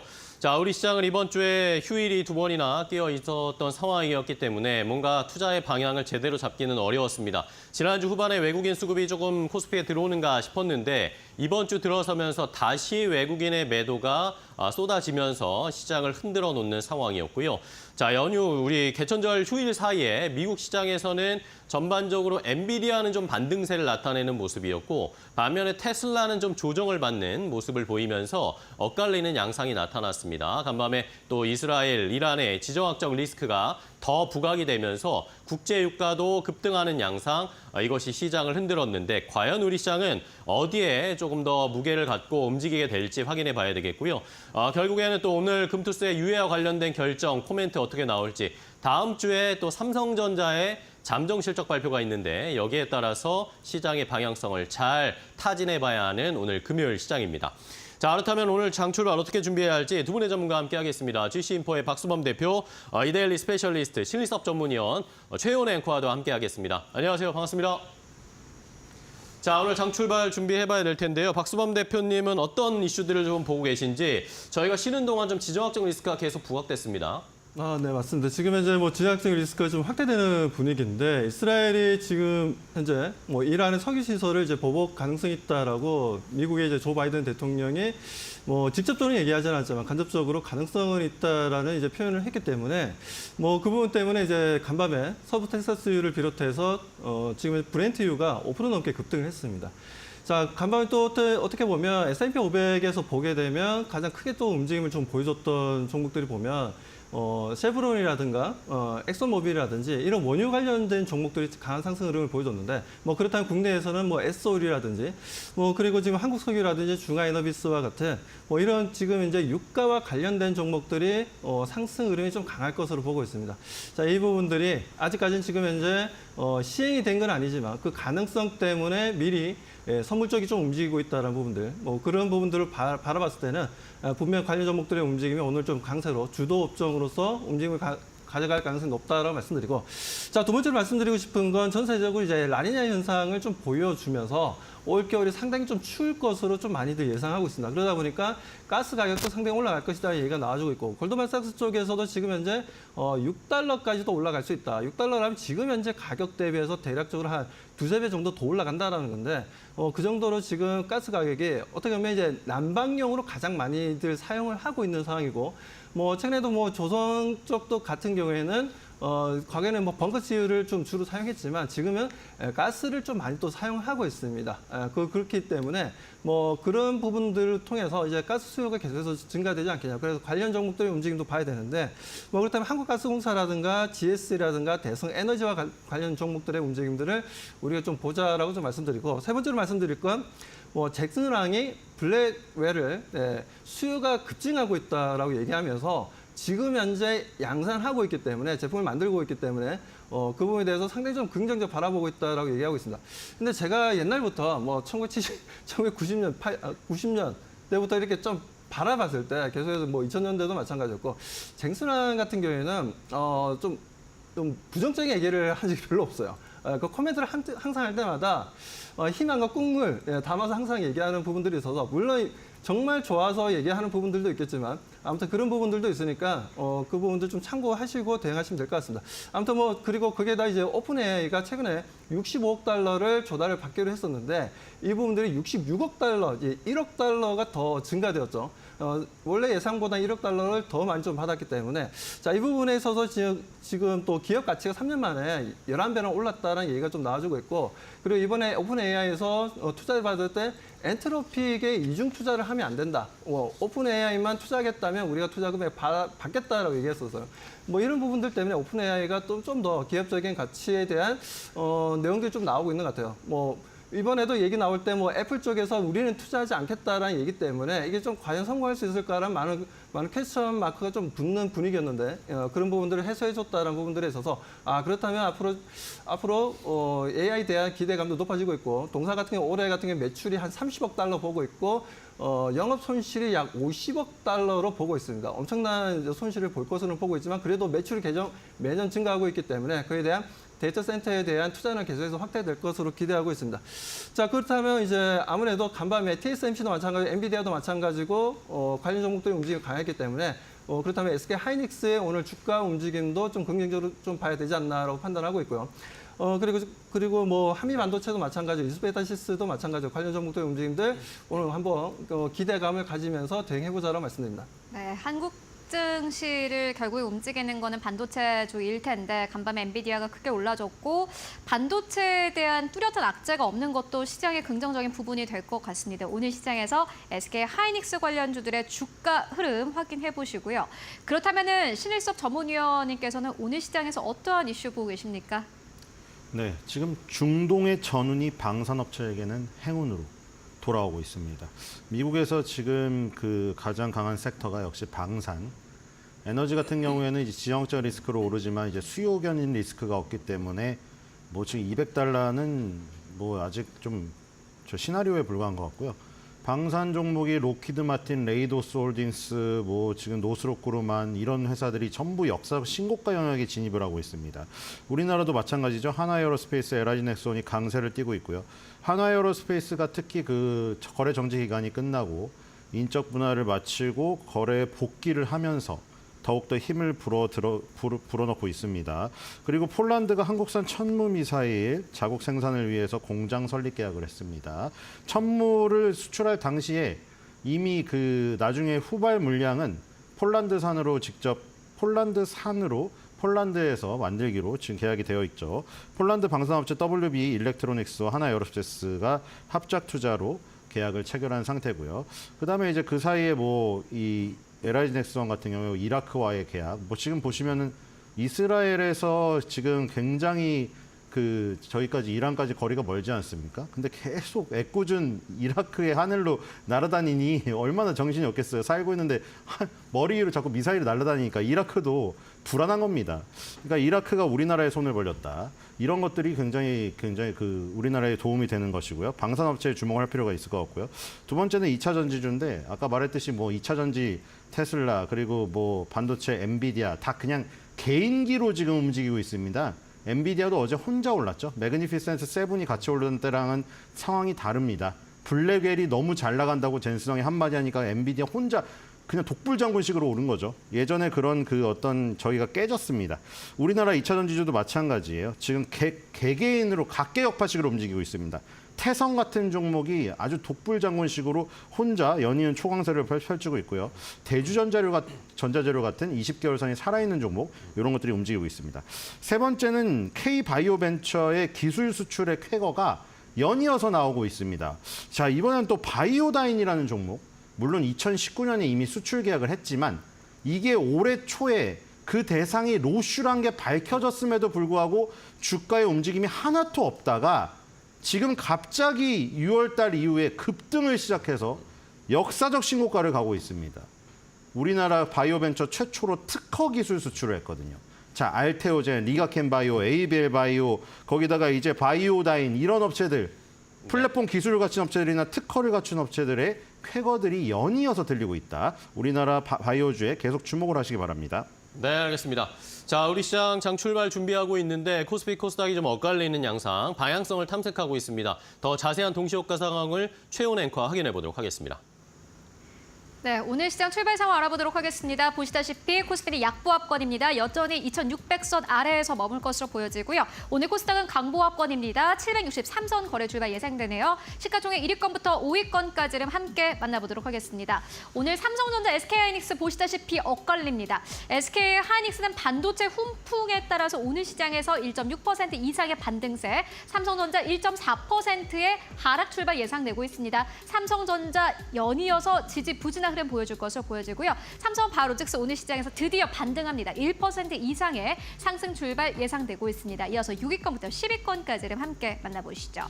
일단 1위권부터 5위권까지는 혼조세였는데 6위권부터 10위권도 비슷합니다. 기아와 KB금융이 오늘 시장에서 상승 출발 예상되고 있습니다. 기아 보시다시피 1% 가깝게 상승세, 그리고 KB금융 0.8% 가깝게 상승하면서 82,000원대 거래 출발 예상되고 있고 시가총액 9위권 그대로 유지할 것으로 보여집니다. 다만 셀트리온 그리고 포스코 홀딩스까지는 현재 구간에서는 움직임이 전혀 포착되고 있지 않습니다. 그렇다면 코스닥 1위권부터 5위권까지는 어떨까요? 이어서 코스닥으로 가보도록 하겠습니다. 오늘 확실히 코스닥 쪽의 분위기가 코스피보다 더 괜찮습니다. 에코프로 BM 강보합권, 알테오젠도 강보합권, HLB부터 엔캠까지 일제 강보합 출발 예상되고 있고요. 6위권부터 10위권까지를 함께 만나보시죠. 네, 6위권부터 10위권도 비슷합니다. 리가켄바이오와 삼천당제약, 휴젤까지는 현재 구간에서 전혀 움직임 포착되고 있지 않습니다. 워낙 급등락이 큰 기업이기 때문에 오늘 시장에서는 일단 관망세로 거래를 출발할 것으로 보여지고요. 클래시스 1% 가깝게 상승 출발 예상되고 있습니다. 네, 국내 증시 출발해 보도록 하겠습니다.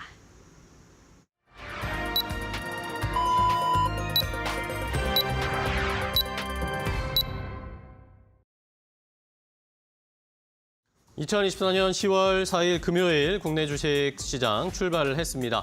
자, 오늘 우리 시장은 과연 이 중동발 리스크, 지정학적 리스크에 어느 정도 반응을 하게 될지, 최근에 우리 시장 워낙 체력이 약하다 보니까 이런 민감한 악재에 그대로 반응하는 모습들이 나타나는 시장의 모습이었습니다. 과연 오늘은 이런 것들을 좀 극복할 수 있을지, 또 한 주의 마지막 금요일이기 때문에 하지만 또 방향성을 찾기는 쉽지 않은 시장이 펼쳐질 것으로 예상이 됩니다.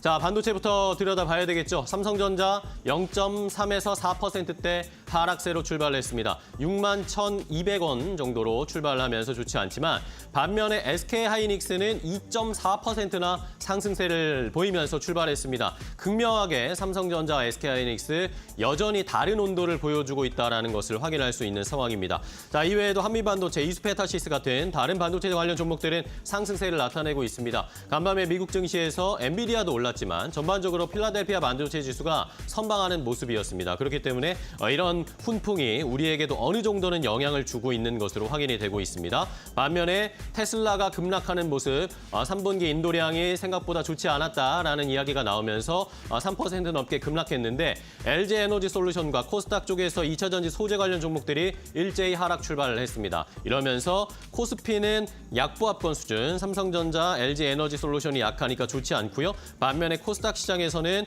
바이오 관련 종목들이 그래도 좀 선방하면서 강보합권 수준에서 출발을 했습니다. 자, 시장이 어떻게 출발했는지 최희원 앵커가 더 자세하게 확인해 보겠습니다. 네, 현재 우리 증시 출발 상황 알아보도록 하겠습니다. 보시다시피 코스피는 약보합에서 거래가 되고 있습니다. 코스피는 121선을 계속해서 하회하고 있는 상황입니다.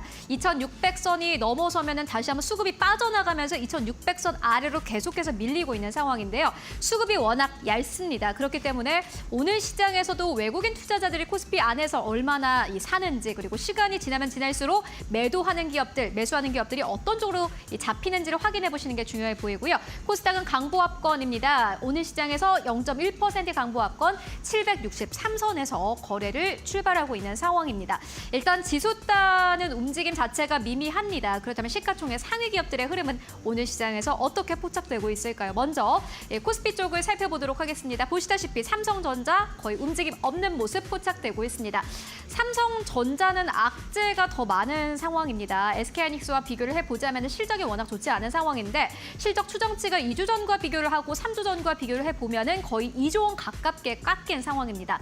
그렇기 때문에 SK하이닉스 쪽으로 조금 더 매수가 강력하게 몰리고 있고요. HBM 관련해서도 SK하이닉스와 비교를 해보자면 경쟁력이 떨어진다라는 평가 나오고 있습니다. 최근 들어서 삼성전자가 2나노미터 쪽으로 좀 투자를 늘리고 있다라는 소식이 들려오고는 있습니다만은 왜 그런지를 이해해 보신다면은 삼성전자의 주가 하락을 함께 이해해 보실 수 있을 것 같습니다.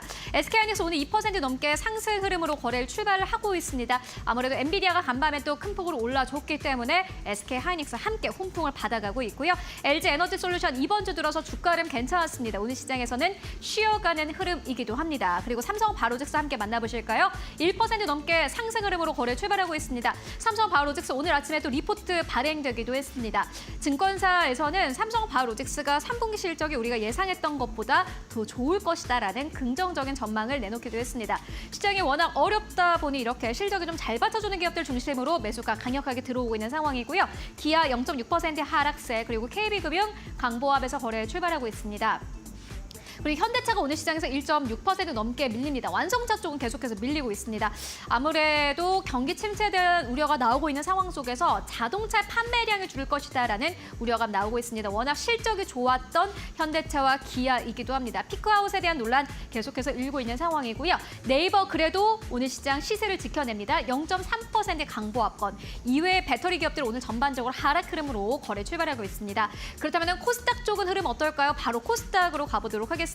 최근 들어서 코스닥 쪽이 더 강력하게 움직이고 있는 상황입니다. 워낙 코스닥 같은 경우에는 코스피 대비해서 크게 올라오지 못한 상황이기 때문에 악재에는 덜 민감하다라는 평가가 나오고 있는 상황인데요. 오늘 에코프로 BM이 0.6%의 상승 흐름으로 거래에 출발하고 있습니다. 간밤에 또 테슬라가 큰 폭으로 내렸기 때문에 2차 전지 관련 기업들, 양극재 기업들, 전기차 밑에 단에 있는 기업들 하락하지 않을까 하고 우려하셨던 분들 많을 것 같습니다. 다만 여전히 시세는 지켜내는 기업들 눈에 보이고요. 에코프로는 1% 넘게 상승 탄력을 가지고 가고 있습니다. 알테오제는 거의 움직임 없습니다. 이에 따라서 에코프로 BM 여전히 오늘 시장에서 시가총액 1위권 자리를 유지하고 있습니다. 지금까지는 제약바이오가 강할 때 알테오젠이 다시 한번 시가총액 1위 자리를 탈환하기도 했었는데 오늘 시장에선 여전히 에코프로 BM이 1위 자리를 현재 유지하고 있는 상황이고요. HLB 현재 구간에서 약보합권, 엔캠도 약보합에서 거래가 되고 있습니다. 그래도 코스닥 내에서 전기차 관련 기업들 오늘 시장에서 시세를 그대로 지켜내고 있는 모습 아주 인상적입니다. 삼천대항 1% 상승세, 휴젤도 1% 넘게 상승세, 그리고 셀트리온제약도 1% 가깝게 상승 탄력 나오고 있고요. 파마리서치도 1.2% 넘게 상승 탄력 가지고 가고 있습니다. JYP 엔터도 1% 가깝게 상승세, 오늘 시장에서 코스닥 내 시가총액 상위 기업들은 대체적으로 상승 탄력을 강하게 가지고 가고 있습니다. 그렇다면 업종별로는 현재 시간 어떻게 움직이고 있을까요? 업종별 흐름 함께 만나보도록 하겠습니다. 네, 또 간밤에 유가가 큰 폭으로 올랐기 때문에 에너지 관련 기업들 오늘 시장에서 잘 확인해 보시는 게 중요해 보입니다. 보시다시피 1위 업종 정유 업종 나옵니다. 2% 가깝게 상승세, 철강 금속 쪽도 1.8% 가깝게 상승 탄력을 받아가고 있고요. 3위 업종 오늘 제약바이오입니다. 여전히 제약바이오는 잘 가고 있습니다. 기간 조정에 들어갔나 싶었는데 오늘 시장에서도 상승세, 방산이 바로 3위권으로 치고 올라옵니다. 1% 넘게 상승 흐름 나오고 있고요. 조선업종도 오늘 시장에서 강합니다. 0.8% 가깝게 상승세, 오늘 대체적으로 상승하는 업종들이 더 많습니다. 전기전자 0.7%, 통신업종도 잘 가고 있고요. 온라인 플랫폼 쪽도 역시나 마찬가지로 시세를 지켜내고 있습니다. 전기가스, 유통 상사까지 오늘 전반적으로 시장 상승 탄력 강하게 가지고 가고 있습니다. 이어서 시장 상황 좀 더 자세하게 만나보시죠. 자, 시장의 상황 일단 코스피가 강보합권 정도로 전환됐고요. 코스닥도 상승 탄력 더 높이면서 0.7%대까지 올라왔습니다. 상승하는 종목의 수가 조금씩 더 늘어난다는 것은 그나마 시장이 좀 긍정적인 모습을 나타내고 있고요. 수급 상황 확인해 보겠습니다. 하지만 여전히 외국인은 코스피에서 매수를 하지 않고 있습니다. 여전히 160억 원 정도, 규모는 크지 않지만 매도하고 있는 상황이고 기관도 함께 600억 원 가까이 매도하는 상황, 개인 투자자들은 640억 원 정도 코스피 매수하고 있습니다. 코스닥 시장에서는 반대로 외국인 기관이 매수하고 있고 개인 투자자들이 매도하면서 약간의 다른 온도차를 보여주고 있습니다. 자, 원달러 환율이 급격하게 좀 올라가고 있는 상황입니다. 위험 회피 심리가 좀 강화가 되면서 원달러 환율이 오늘 무려 10원 넘게 올라가면서 1,332원대, 31원대를 왔다 갔다 하면서 또 급격하게 환율의 변동성이 나타나고 있는 상황입니다. 자, 여기에다가 살펴봐야 할 것이 오늘 고려아연 굉장히 중요한 날이죠. 고려아연의 주가가 오늘 8% 가까이 상승세 나타내고 있습니다. 77만 원대까지 올라왔거든요. 75만 원이 지금 굉장히 중요한 포인트였는데 자, 일단은 MBK 영풍 쪽에서 제시한 가격보다는 올라오는 상황이기 때문에 이제 시장에서는 어쨌든 고려아연 쪽에 조금 더 손을 들여주는 것이 아닌가라는 해석들이 나올 수 있습니다. 오늘 마칠 때까지, 장 마칠 때까지 계속 확인해 봐야 되겠고요. 영풍과 MBK 파트너스의 공개 매수 청약이 오늘 마지막이기 때문에 오늘 저 마지막까지 함께 장 마칠 때까지 고려아연의 주가는 체크를 해보셔야 되겠습니다. 자, 그렇다면 시장의 분위기 박수범 대표님과 좀 체크를 해볼 텐데요. 일단은 뭐 생각보다 선방하고 있습니다. 네, 맞습니다. 지금 이제 뭐 지수 움직임도 그렇고 지금 전체적인 수급들의 움직임도 그렇고 아직까지 좀 양호한 움직임을 좀 가져가고 있다라고 좀 보여지고요. 아침에 말씀드린 대로 유가 관련 수혜주들이 좀 움직임을 좀 보여주고 있는데 S-오일도 지금 이제 2.8% 정도 상승 흐름을 좀 보여주고 있고 자, 흥구석유 같은 경우에도 9% 정도 상승 분위기를 좀 이어나가고 있습니다.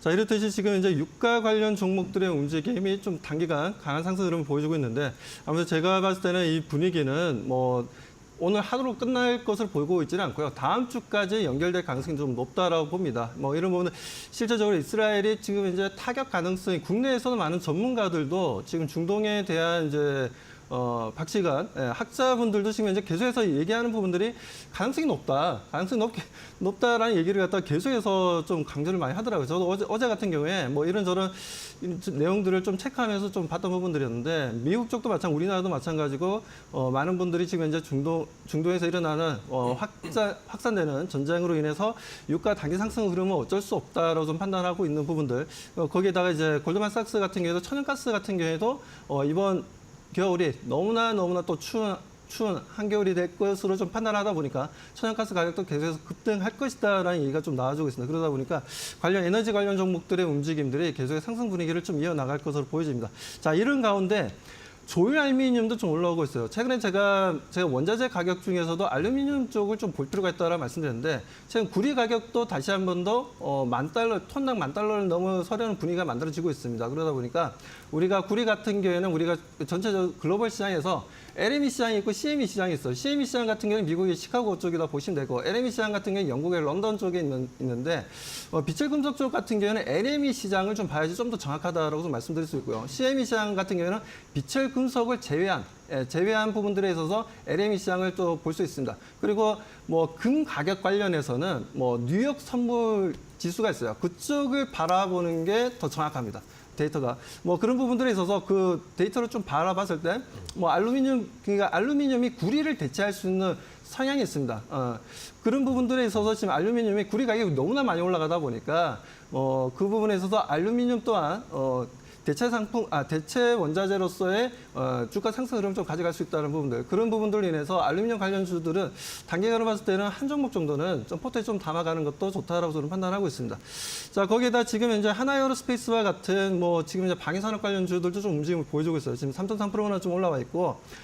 이런 흐름들을 계속 좀 이어나갈 것으로 좀 보여지는데, 방위산업 이번 주 같은 경우에 제가 LIG 넥스원을 상당히 좀 강하게 말씀드렸고, LIG 넥스원의 지금 현재 자체적인 성장뿐만 아니라 그리고 동사가 가지고 있는 고스트 로보틱스라는 회사를 올해 7월 달에 경영권을 가져왔고 지분 60%를 확보하면서 그 부분에 있어서 주 거래처는 이제 미국의 국방부입니다.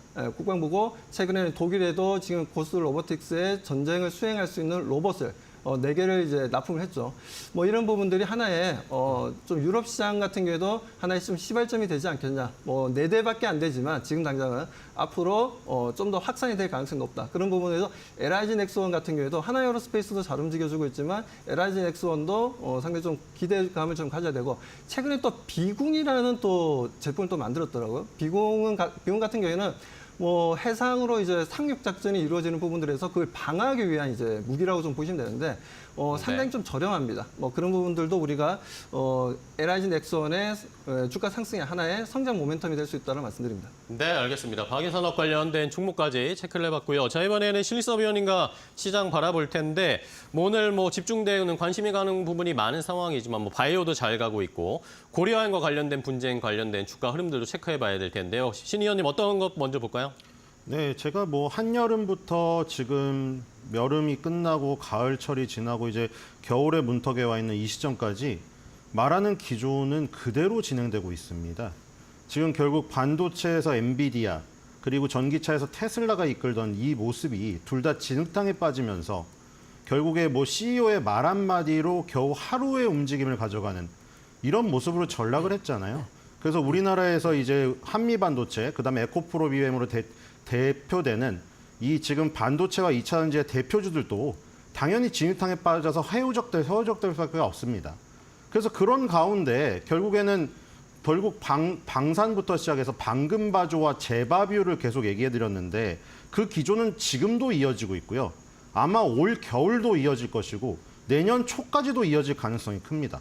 그러니까 여러분들은 이걸 잊지 말으셔야 됩니다. 지금 반도체와 2차 전지는 각계격파식으로 개인기로, 오늘도 태성 같은 종목은 또 오르지 않습니까?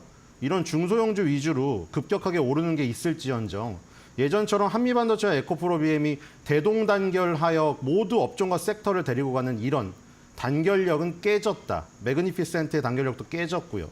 그걸 명심하셔야 될 것 같고요. 방금바조의 강세는 계속해서 이어지고 있죠.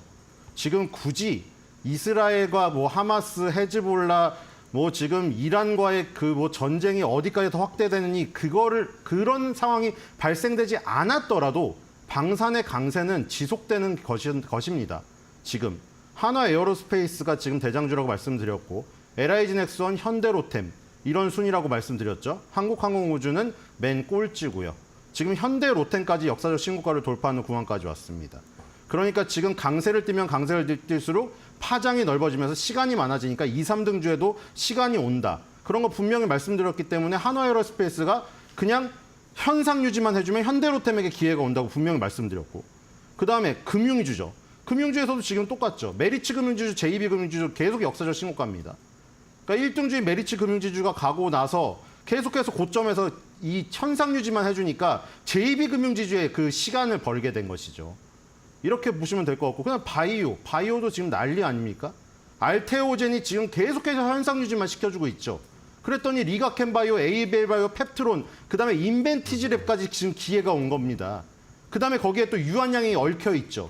유한양행이 제약에서 지금 1등주로서 지금 오늘도 지금 오르고 있는데, 유한양행이 오스코텍이랑 굉장히 힘을 합쳐가지고 좋은 결과를 내놨죠. 그다음에 인벤티지랩이랑 합쳐가지고 지금 당뇨병 비만 치료제의 지속형을 지금 늘리는 지금 계약을 해서 기술을 접목을 시켜갖고 신약을 개발하고 있는데, 베링거 인게라임이 또 붙었습니다.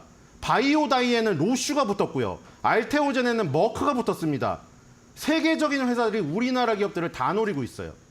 그러니까 예전에 우리나라가 임상 3상까지 해갖고 임상 3상을 거쳐서 그냥 신약 허가를 받았고, 우리나라 신약을 그냥 정점을 한 발을 찍는 거에 방점을 찍다가 다 망했잖아요. 네. 그걸 보고 깨달은 거죠. 그래서 지금은 우린 진화된 모습으로 완벽히 탈바꿈한 모습으로 바이오가 가고 있기 때문에 이 강세는 테마가 아니라고 분명히 말씀드렸습니다. 그렇기 때문에 인벤티지랩이니 뭐 펩트로인이 지금 여기서 기회가 나올 수가 있는 거죠. 아까 현대로템에서 온 기회가 바이오의 3, 4위의 기회가 올 수가 있는 거예요. 펩트론, 인벤티지랩. 그다음에 뭐 보로노이 같은 이 비소세포팜에서 같이 활약하는, 그러니까 유한양액이 깨고 들어간 그 씬에서 여러 가지를 펼칠 수가 있는 것이죠. 그다음에 조선주도 마찬가지입니다. 지금 한 달 쉬었죠. HD 그룹주 비롯해서 삼성중공업, 그다음에 밑단에 있는 뭐 성광맨더 태광까지 이런 식으로 기회가 오는 것이고, 제약바이오는 아까 말씀드렸고 뷰티도 마찬가지예요. 실리콘투라던가 VT가 결국에는 현상 유지만 해주면 나머지한테 또 기회가 오는 것이고, 이동평균사에게 이격을 좁혀서 기술적인 모습만 해결이 되면은 또 신고가를 기록하게 되는 겁니다. 그러니까 지금 강한 거에 지금 잡아야죠. 반도체 2차 전지에 옛날에 흘러간 과거의 책을 보고 아름다운 글을 보고 다시 찾을 게 아니라 지금 글씨를 쓰고 있는 거기에 같이 펜을 들고 글씨를 쓰셔야 될 때라고 생각이 됩니다. 네, 알겠습니다. 자, 시장의 분위기가 완전 바뀐 상황 계속해서 강조를 해주고 계세요. 자, 그렇다면 시장에서는 또 어떤 종목과 업종, 투자자들이 많은 관심 가지고 있을까요? 최혜원 앵커가 정리해드리겠습니다. 네, 지금 시장에서 투자자들이 관심을 가지고 있는 기업들 싱크풀을 통해서 만나보도록 하겠습니다. 먼저 오늘 가장 큰 동그라미를 그리고 있는 영풍그룹 관련주들 함께 만나보도록 하겠습니다. 고려아연 현재 구간에서 75만 원대를 넘어서고 있는 상황입니다. 75만 원대냐 아니면은 고려아연이 제시한 자사주 매입 가격인 83만 원대냐. 아마 오늘 이 가격대가 좀 결정이 되고 나면은 어느 쪽에 이 승리로 돌아갈지를 확인하실 수 있을 텐데, 다만 아직 개장한 지 약 17분 정도밖에 지나지 않았습니다. 오늘 3시 반까지 관련된 기업들의 주가 흐름을 함께 확인해 보시는 게 좋을 것 같습니다. 다만 현재 구간에서는 76만 원대를 넘어섰다라는 부분을 함께 염두해 주시면 좋을 것 같고요. 그리고 오늘 유가 관련 기업들도 역시나 마찬가지로 상승 탄력을 아주 강하게 가지고 가고 있습니다. 간밤에 지정학적 리스크가 부각이 됐습니다. 이에 따라서 원유의 가격이 연이어서 상승 탄력을 받고 있습니다. 이번 주 들어서 WTI 가격은 무려 7% 넘게 상승 탄력을 받았는데요. 3거래 연속 상승 흐름을 이어가고 있습니다. 오늘 흥구석유 함께 7% 넘게 상승세, 한국석유 그리고 SKC, 중화에너비스와 관련 기업들이 상승 탄력을 강하게 가지고 가고 있는 상황입니다. 여기에 더불어서 오늘 알루미늄 관련 기업들도 상승 탄력을 가지고 가고 있습니다. 미국과 중국 간의 갈등이 이제 알루미늄 쪽으로 조금 치우치고 있는 상황인데, 중국 쪽에서는 반덤핑 관세를 크게 매겼음에도 불구하고 한국 쪽에는 3%의 관세만 부과하겠다라고 밝혔습니다. 이에 따라서 오늘 시장에서 관련 기업들, PJ메탈, 알맥, 조일알루미늄, 그리고 남선알루미늄, 동원시스템즈와 같은 기업들 함께 상승 탄력을 가져가고 있고요. 방산 기업들도 역시나 마찬가지로 잘 가고 있습니다. 방산 기업들이 이번 주 들어서 상승 탄력을 아주 강하게 가지고 가고 있습니다. 이슈는 살아있고 여기에 더불어서 실적도 꽤나 좋은 상황입니다. 숫자도 좋고 모멘텀도 좋습니다. 증권가에서도 역시나 마찬가지로 긍정적인 실적 부분에 한 표를 던지고 있는 상황인데요. 오늘 한일단조, 한화에어로스페이스, LIG 넥스원, 대성 하이텍과 같은 기업들 전반적으로 상승 탄력을 강하게 가지고 가고 있습니다. 그렇다면 오늘 시장에서 상승률이 좀 크게 잡히는 기업들은 어떠한 기업들이 있을까요? 함께 만나보도록 하겠습니다. 앞서서 만나보셨습니다만 오늘 유가와 연동되는 기업들 상승 탄력을 강하게 가지고 가고 있고요.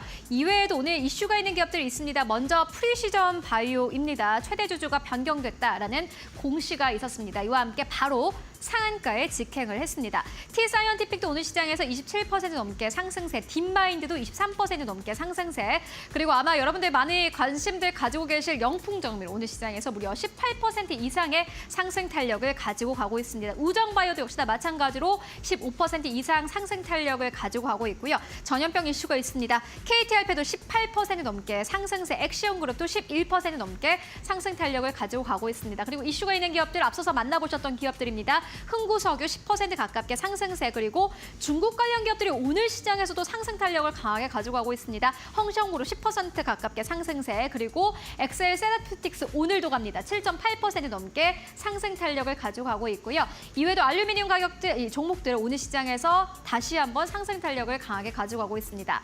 그렇다면 거래량이 크게 붙는 기업들은 어떠한 기업들이 있을까요? 함께 만나보시죠. 아마 상승률이 올라가는 기업들과 거의 비슷한 비슷한 흐름을 보여주고 있습니다. 거래량이 많이 실리는 기업들 같은 경우에는요. 알루미늄 쪽으로 오늘 시장에서 거래 대금이 크게 붙습니다. 조일 알루미늄 큰 이 사각형을 그리고 있는데 현재 구간에서 9% 넘게 상승세, 그리고 남선 알루미늄도 역시나 마찬가지로 7.8% 넘게 상승세, 그만큼 거래량이 크게 붙습니다. TS사이언티픽도 역시나 마찬가지로 거래량 붙고 있습니다. 상한가 안착 여부를 확인해 보시면 좋을 것 같고요. 셀로메드도 1.8% 넘게 상승세, 거래량 크게 붙고 있습니다. 이외 기업들 함께 만나보실까요? 오늘 삼성전자도 역시나 마찬가지로 거래량 크게 붙고 있는 상황이고요. 유가와 연동되는 기업들도 역시나 마찬가지로 오늘 시장에서 거래량이 크게 붙고 있습니다. VR, AR, XR 관련주도 오늘 시장에서 거래량이 크게 붙고 있는데 네오셈, 엠피어 같은 기업들 상승 탄력 강하게 가지고 가고 있고요. 이외 기업들도 함께 만나보시면은 DGP, LK 삼양 등도 시장에서의 흐름 자체는 약간 부진합니다만은 그럼에도 불구하고 거래량은 크게 붙습니다. 또 방산기업도 스페코와 같은 기업들 현재 구간에서 거래량 크게 붙고 있는 상황입니다. 그렇다면 이러한 시장 상황 속에서 어떠한 기업들 보면 좋을까요? 이어서 만나보시죠. 자, 시장의 분위기 일단은 코스피 약보합권으로 또 전환하면서 방향성 탐색 쉽지 않습니다. 코스닥은 여전히 상승세를 펼치고 있지만 상승하는 종목들이 또 많이 줄었네요. 상승하는 종목이 한 620개 정도로 줄어든 상태입니다. 자, 박수범 대표님은 그럼 이런 시장에서 어떤 종목 보고 계실지, 오늘 뭐 제약바이오가 그나마 좀 강한 모습 나타내고 있는데 다른 어떤 종목들 더 살펴볼까요? 네, 최근에 미국 쪽에서 항만에 대해 파업 얘기가 있었죠. 그 부분에 대해서 시카고 여론 총재가 한마디 했습니다. 이게 좀 장기적으로 가면 미국 경기에 상당히 좀 악영향을 줄 수 있다는 얘기를 코멘트를 좀 했었던 부분이었는데, 하지만 지금 현재 국내에서 보면 이제 관련 수혜주들이 페노션도 마찬가지고 우리 HMM도 마찬가지고 지금 현재는 마이너스 좀 내려오고 있어요. 내려오고 있는데, 제가 봤을 때 그래도 이런 부분들에 있어서 낙폭을 보여주는 종목들 중에서 우리가 좀 관심을 가져본다면은 제가 봤을 때는 그 페노션이라든가 HMM과 같은 해운주들을 좀 볼 필요가 있지 않나라고 판단을 하고 있습니다. 그렇기 때문에 이런 쪽도 우리가 장중의 움직임을 계속해서 관심 있게 바라볼 필요가 있다라고 좀 말씀을 좀 드리고요. 자, 그리고 지금 현재 고려아연도 계속해서 급등했다가 7% 이상 급등했다가 지금 현재 6%대까지 좀 살짝 조금 밀리는 흐름들을 좀 보여주고 있고 왔다 갔다 하고 있습니다. 자, 영풍정밀 같은 경우에도 지금 현재 3만 원.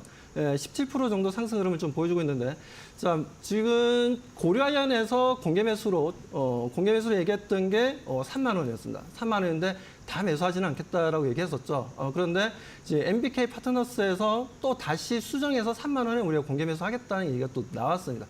그러다 보니까 이쪽으로 지금 현재 수급이 상당히 좀 다시 한번 더 쏠림 현상을 좀 보여주고 있고, 그에 따른 고려아연 또한 오늘도 단기 급등 흐름을 강하게 가져가고 있는데, 아무튼 서로 간에 계속해서 뭔가 코멘트가 하루에도 계속 최소한 한두 번 정도는 계속 나오는 것 같아요. 그렇기 때문에 이 부분들이 어떻게 마무리가 될지는 지금 현재는 어떻게 결정 우리가 알 수는 없지만, 아무튼 분위기 자체가 당분간은 이런 서로 간에 핑퐁 게임이 계속해서 만들어지지 않겠냐라고 좀 보여지기 때문에 이 부분들을 단기적으로는 우리가 잘 대응하면 그래 좋은 수익을 좀 만들 수 있는 기회가 되지 않나라고 좀 판단하고 있습니다. 아무튼 이런 부분들도 우리가 좀 지켜보고, 그리고 그 외에도 지금 현재 종목들 보게 되면 앞에서 말씀드린 거 이외에 좀 보게 되면 일부 지금 SDV 관련 종목들도 조금 움직임을 좀 보여주고 있고, 그리고 지금 현재 보면 엔터주들도 살짝 움직임을 좀 보여주고 있어요. 이 부분들도 우리가 좀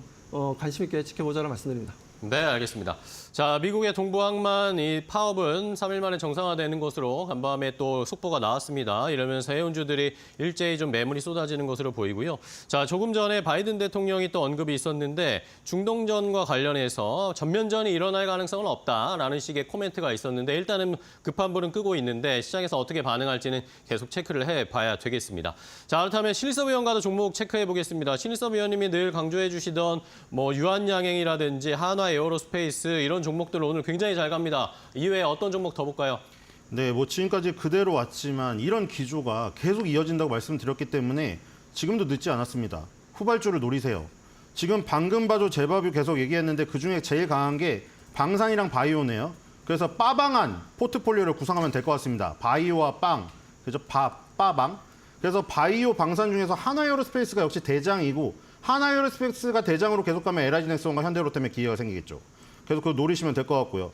바이오는 지금 제약이랑 바이오로 나눌 수가 있는데 유한양행이 결국 이끌어간 이 씬이 점점 더 확대되고 있어요. 자, 지금 예를 들어서 알테오젠 리가켄바이오는 이미 기술 수출을 많이 꽂아서 빨대에서 마일스톤을 받아내면서 지금 계속 R&D를 하고 있죠. 가장 이상적인 모델이에요. 그렇기 때문에 시가총액도 저렇게 커진 것이고 지금 계속해서 고점에서 RSI 과열권으로 솔직히 80, 90인데 저거 신규 매수 좀 어렵습니다, 인간적으로. 그러면 이제 후발주 노려야겠죠. 저렇게 8, 90대에서 계속 가주면 후발주에게 기회가 생겨요. 아까 말한 인벤티지랩 같은 거 있죠. 인벤티지랩은 기술 수출을 하지 않았고 베링거 인게라임이랑 뭘 했냐면은 공동 개발 계약을 했어요.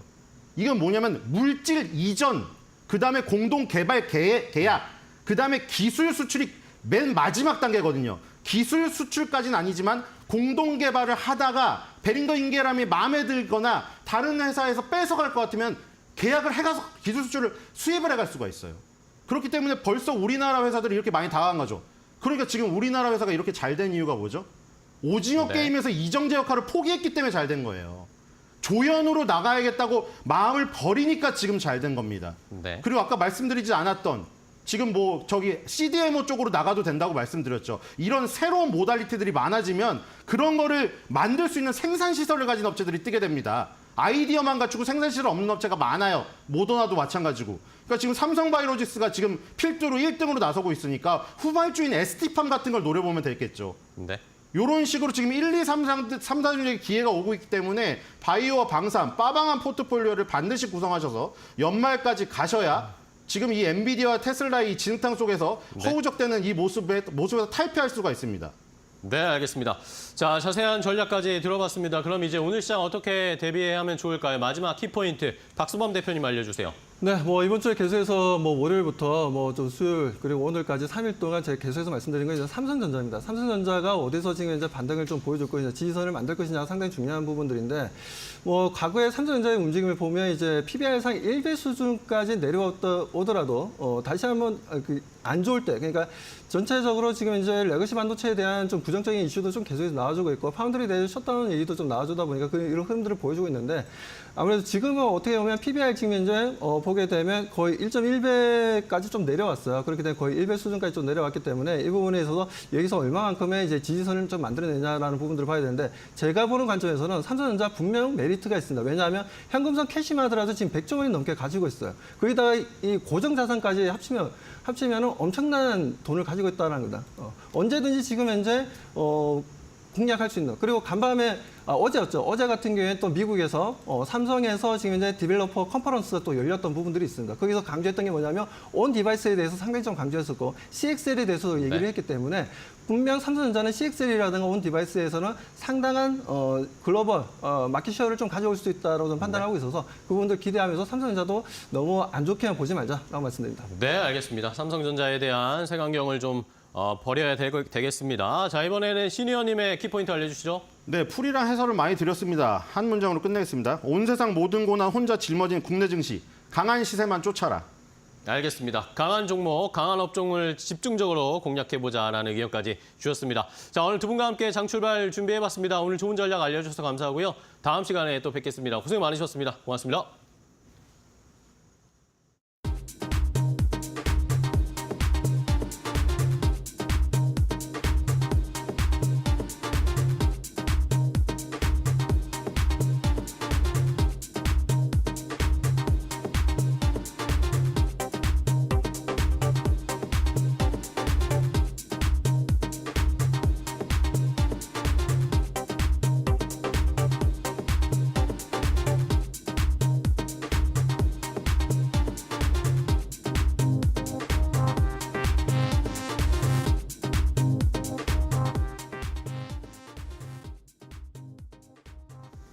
자, 이제 오늘 시장에서 좋은 종목 골라보겠습니다. 오늘장 선발 종목, 오늘은 메리츠증권 강남금융센터 황혜수 차장과 함께 이야기 나누겠습니다. 안녕하세요, 차장님. 네, 안녕하세요. 네, 반갑습니다. 자, 오늘은 어떤 종목 볼까요? 오늘은 PSK 홀딩스 말씀드리겠습니다. 네, PSK 홀딩스 이제 반도체 좀 공략을 해볼 타이밍일까요? 어떻게 보세요? 그렇습니다. 우선 시장 전반적으로 그 메모리 반도체 쪽, 특히 디램 향을 하고 있는 전통 레거시 업체들의 실적 성장은 여러 가지 이슈로 인해서 계속해서 둔화되는 모습을 보이고 있지만 AI 반도체 쪽 사업부는 계속해서 고성장을 지속하고 있는 점이 차별화가 될 가능성이 높은 상황이다라고 말씀드릴 수가 있겠는데요. PSK 홀딩스 같은 경우는 AI 반도체 후공정 장비 업체로서 올해와 내년 실적이 계속해서 고성장될 가능성이 높다라는 점이 긍정적이다라는 점을 말씀을 드리겠습니다. 따라서 반도체 업종에서도 이제는 그 AI 반도체로 약간은 성별하는 작업이 필요하다라고 말씀드릴 수가 있겠는데요. PSK 홀딩스 같은 경우는 고객사를 다변화를 통해서 이 고성장을 계속해서 지속하고 있는 점이 긍정적이다라고 말씀드릴 수가 있겠고, 주요 고객사, 특히 대만향 고객사와 북미 고객사가 HBM 생산 캐파 증설을 계속해서 공시하고 있는 만큼 이에 따른 실질적인 수혜를 볼 수 있다는 점이 긍정적이다라고 말씀드릴 수가 있겠습니다. 동사 같은 경우에는 국내에서 유일하게 HBM용으로 디스컴 장비를 공급하고 있는 업체인데요. 글로벌 업체들과 파운드리 업체 TSMC의 주요 고객사를 가지고 있는 만큼 HBM 시장의 성장이 계속해서 이어지는 상황에서 PSK 홀딩스의 실적 성장도 계속해서 이어질 가능성이 높다는 점이 긍정적이다라고 말씀드릴 수가 있겠습니다. 동사 같은 경우는 최근에 가격 조정을 통해서 현재 그 PER 10배 미만으로 거래되고 있다는 점도 현재 가격 구간이 굉장히 매력적인 구간이다라는 점을 말씀드리도록 하겠습니다. 네, 좋습니다. 자, 그럼 가격 전략 PSK 홀딩스 어떻게 잡아볼까요? 현재가부터 매수하시는 전략 추천드리겠고요. 네. 목표가는 6만 원, 손절가는 3만 5천 원으로 말씀드리겠습니다. 네, 알겠습니다. PSK 홀딩스 이제 바닥 잡아가는 구간인데 오늘 현재가에 한번 공략해 보도록 하겠습니다. 좋은 전략 알려주셔서 감사하고요. 다음 시간에 또 뵙겠습니다. 고맙습니다. 감사합니다. 네, 잘 들었습니다. 자, 이렇게 오늘장 선발 종목, 오늘 공략해볼 종목으로 반도체 중에 PSK 홀딩스 전해드렸으니까요. 오늘 시장에서 잘 살펴보시기 바랍니다. 지금까지 오늘장 선발 종목이었습니다.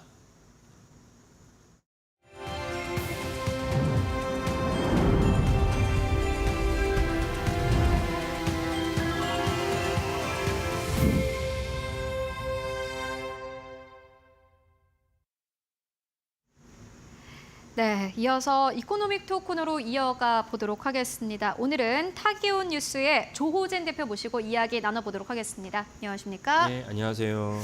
네, 오늘은 어떤 주제를 또 준비해 오셨을까요? 먼저 화면으로 만나보도록 하겠습니다.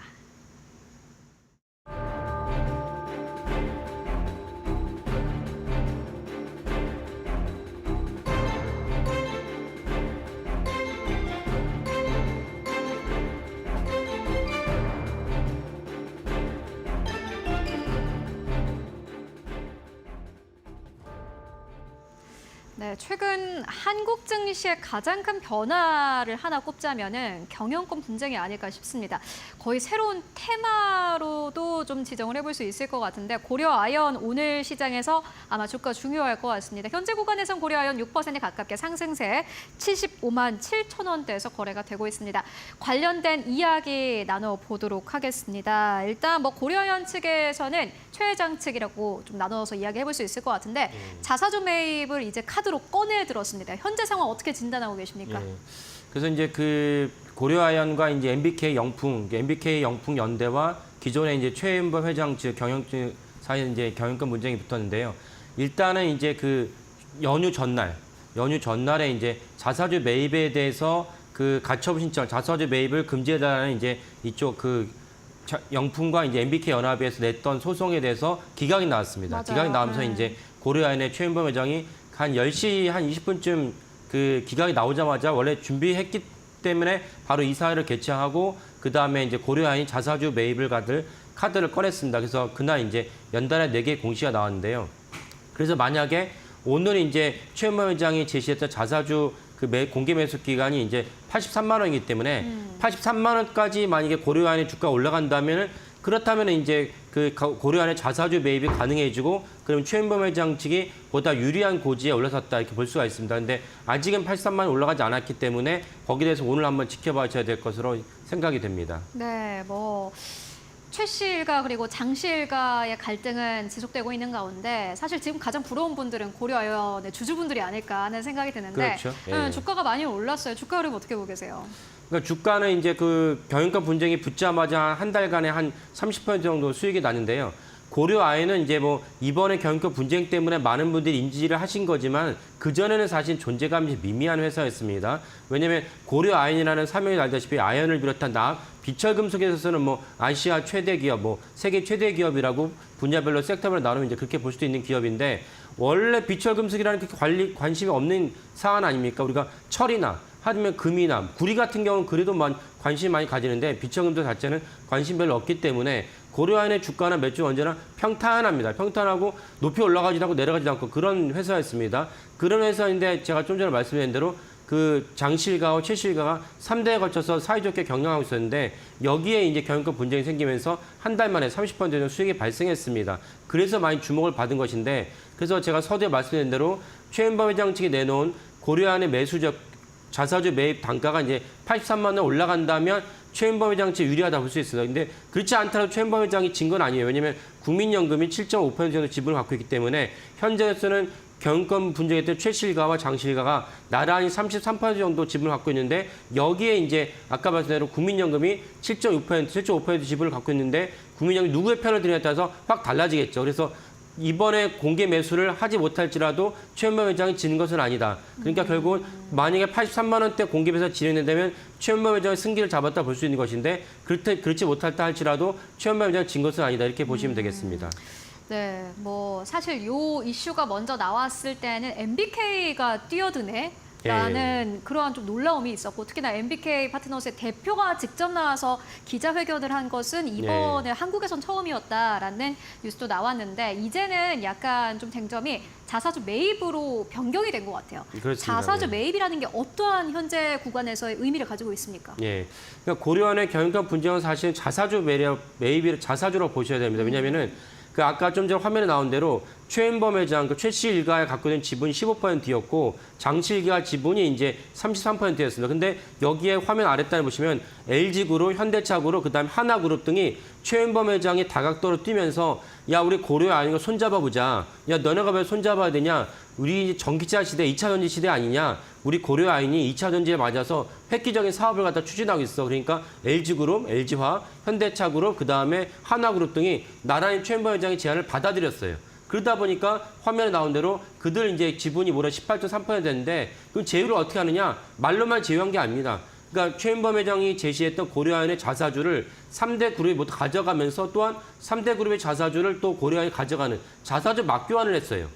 이러면서 최은범 회장의 우호 지분이 할 수 있는 그 3대 그룹이 합쳐가지고 또 다른 이제 외국 지분도 있는데 합치면 18%. 그래서 원래는 25%, 장실가 33%인데 합쳐버리니까 갑자기 최은범 회장 측의 지분이 33%가 된 거예요. 그러니까 이 최은범 회장이 다각도로 야 밖에서 봤을 때는 젊은 친구가 되게 일을 잘하네 라고만 평가했을 텐데 장실가에서는 어느 날 보니까 최은범 회장이 끌어들인 3대 그룹의 지분이 졸지에 최은범 회장의 우호 지분이 돼버렸다. 백기사가 됐다. 그러니까 갑자기 그 장실가가 경영권을 뺏긴 셈이 되기 때문에 올해 들어서 결국 이제 은인자중하던 장실가가 MBK를 끌어들여서 경영권 분쟁이 발생한 것입니다. 그러니까 국민 자사주라는 거는 회사에서 잉여 자금으로 그 장중에 자기 회사 주식을 매입을 하는 것인데 이거는 주주 전체의 주식입니다. 그러니까 장실가 주식도 될 수 있고 다른 소유주의 주식도 될 수 있지만은 이번에 최은범 회장의 활동을 봐서도 알 수 있지만은 이것이 최은범 회장을 지지하는 주식으로 바뀌었다.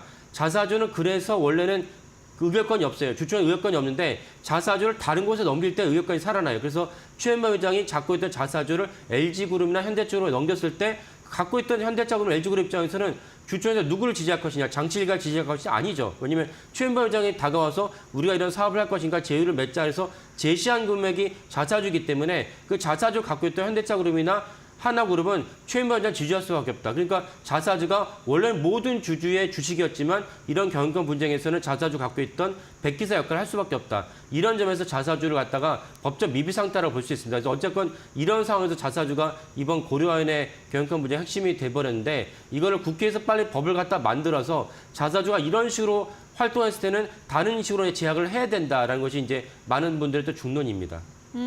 그러니까 자사주를 이제 본인이 가지고 있으면은 의결권이 안 되는데 그렇죠. 이제 권리를 행사하지 못하는데 그거를 우호적인 회사에다가 넘겨가지고 이제 예, 예. 교환을 하면서 그 자체의 지분이 이제는 고려 아연쪽으로 좀 긍정적으로 좀 이제 작용을 하고 있는 상황이다. 이렇게 해석을 해볼 수 있을 것 같고요. 그렇다면 이제 지분율이 역전되는 거예요. 어떻게 보십니까? 현재 지분율 역전이 됐어요. 최현범 회장 측의 지분 34%이고 그다음에 이제 MBK 그러니까 원래 장실가 지금 33%인데 여기에 MBK를 끌어들였으니까 근데 네. MBK가 만약에 공개 매수를 다 마무리한다면은 최소 40%가 되겠죠. 근데 여기 40%될 것 같으니까 그 아까 말씀 2일 날 이제 최현범 회장 측 부랴부랴 이제 3조가 넘는 이제 금액의 자사주 매입하겠다 얘기하면서 다시는 이제 지분이 역전할 수 있는 근간이 마련됐는데 이 실제로 자사주 매입이 완료될 것인지는 지켜봐야 됩니다. 지켜봐야 되고 이런 맥락에서 고려아연과 그러니까 정확히 말하면 최현범 회장 측과 장실가 측의 경영권 문제의 핵심은 자사주다. 그래서 자사주가 더 이상 이런 식으로 활용되지 못하도록 국회에서 법적 미비 상황을 갖다가 개선해야겠다라는 것을 말씀드리고 그러나 투자자들 입장에서는 근데 고려아연이 조용하던 주식인데 갑자기 30% 올랐으니까 나는 되게 기분이 좋네라고 이제 생각하실 텐데 여기서 그러니까 자사주를 통한 여전한 어떤 그 활동이 있기 때문에 이거는 지켜보실 필요가 있다라고 말씀드리겠습니다. 네, 알겠습니다. 할아버지 때부터 이렇게 계속 이어져 오던 이 기업이 3대째 들어서면서 그렇죠. 아들 네. 그리고 그 밑에까지 이제 손자까지 들어서면서 그때부터 경영권 분쟁이 일어나고 있는 상황입니다. 우리에게 가장 중요한 것은 전략이 아닐까 싶은데요. 예, 예. 투자 전략 어떻게 세우면 되겠습니까? 그래서 제가 누차 말씀드리지만 우리나라 국내 증시에서는 여러분들이 갖고 있는 포트폴리오의 20%는 현금을 갖고 계셔야 돼요. 현금을 갖고 계시는데 시장에서 비이성적으로 반응할 때가 있어요. 그럴 때 이게 그렇게 급락할 때가 아닌데 그러면 그때 집어넣는 거예요. 그러다가 비이성적으로 해서 주가가 회복되면 그때 다시 20%를 현금을 쟁여놓은 차원에서 다시 이제 매도하시면 됩니다. 그러니까 이번 같은 경우도 비이성적으로 주가가 뛰었어요. 그런데 투자자분들께서 내가 10%, 15% 수익을 거뒀다. 그러면 아까 말씀드린 대로 최현범 회장이 공개에서 83만 원까지 되면 주가가 더 오르겠죠. 근데 그건 알 수가 없어요. 바로 MBK 연합 측에서 이번엔 자사주 매입이 잘못됐다고 소송을 걸었거든요. 그 소송을 걸었으니까 만약에 또 가처분 신청 인용이 돼버리면 주가 폭락할 수밖에 없어요. 그러니까 이런 활동에서는 이런 그 상황에서는 개인들의 최대 장점이 무엇이냐? 민첩성이다. 기관 투자가들은 매수나 매도를 할 때마다 다단계 걸쳐가지고 다 승인을 받고 근데 결정을 내려야 되는 둔하거든요. 그러니까 개인들은 민첩하게 내가 주익이 주가 수익이 15% 났다. 그럼 빨리 팔아버리시고 그 다음에 또 포트폴리오를 조정하시면서 20%의 현금을 쟁여놓으시는 거예요. 그러다가 또 하나의 중요한 이벤트가 발생하면 거기에 뛰어들어서 수익을 갖다 창출하시는 게 개인으로서 최대의 장점이다. 그러려면 언제나 경제 뉴스에 민감하셔야 된다. 그래서 이런 방송도 보시고 신문도 보시다가 야 이거 좋은 어떤 아이템이 되겠는데 그럼 즉각적으로 뛰어드셨다가 15%가 수익이 났다, 20% 수익이 났다면 미련을 버리시고 야 더 오를 것 같아. 그건 몰라요. 그건 모르고 갑자기 폭락할 수도 있거든요. 그런 게 많은 경영권 분쟁의 사례였습니다. 그러니까 20% 났다 그러면 바로 매도를 하시고 그다음에 또 포트폴리오 조정하신 게 현명하다. 이런 게 1년에 서너 번 나와요. 그러면 네. 서너 번을 가도 20% 수익이 나도 그러면 100% 수익이 아닙니까? 그렇죠. 그런 관점에서 그 투자를 하시는 게 좋겠다라고 이제 권유해 드립니다. 네, 개인 투자자들에겐 선물 같은 그러한 예, 예. 좀 이슈가 아닐까 하는 생각이 들고요. 이어서 두 번째 이슈로 바로 넘어가 보도록 하겠습니다. 스텔란티스, 여러분들도 많이 아시는 또 기업일 것 같은데 보니까는 제가 깜짝 놀란 게 간밤에 스텔란티스가 CEO가 직접 나와서 우리가 배당금을 얼마나 올려줄 수 있을지, 그리고 여기에서 주주 소각을 할 수 있을지, 자사주 소각을 할 수 있을지 의문이다. 이렇게 좀 멘트가 나왔어요. 예. 실적이 그만큼 부진하다는 거겠죠. 그렇죠. 스텔란티스가 이제 한 이틀 전에, 오늘 기준 3일쯤 될 겁니다. 실적을 발표했는데 실적을 발표할 때 우리나라는 좀 거기에 대해서 약간 둔감하지만 미국이나 유럽에서는 주요 CEO랑 C-레벨들이 나와서 적극적으로 해명을 합니다. 왜냐하면 우리나라는 아직 거기에 대해서 둔한 이유는 뭐냐면 아직까지 인식이 잘 안 된 게 뭐냐면 주식회사의 주인이 누구냐? CEO가 아닙니다.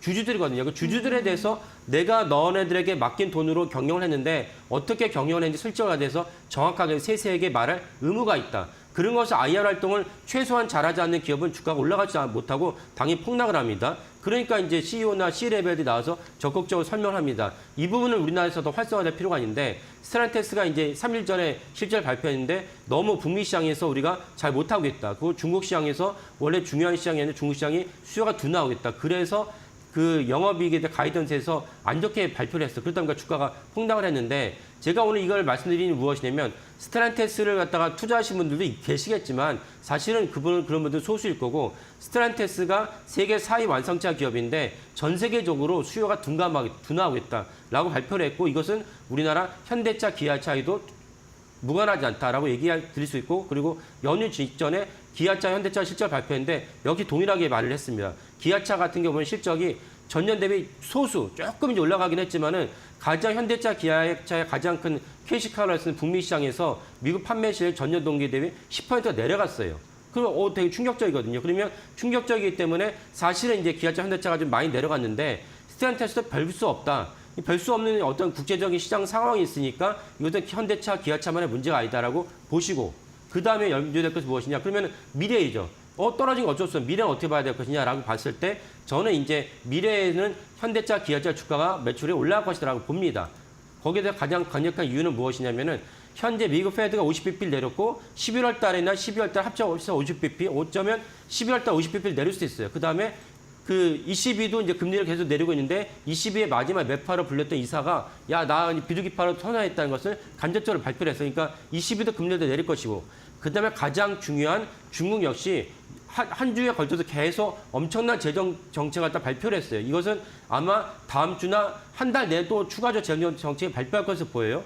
그렇다면 이렇게 많은 그 양적 완화가 이루어진다면 개인들과 금융투자관들에게서는 돈이 주어진 돈을 갖고 어디에 쓰겠습니까? 주식시장 잘 돌아가겠죠. 이런 관점에서는 현대차, 기아차가 주가 내려갔지만 사실은 오히려 이것이 주가에서 수익을 창출할 수 있는 기회다라고 말씀을 드리는 것입니다. 네, 알겠습니다. 그렇다면은 아무래도 중국 쪽에서 이제 돈을 푸니까는 자동차 사는 사람들도 많아질 것이다라는 기대가 예. 나오고 있는데 중국의 이런 정책들을 어떻게 평가하십니까?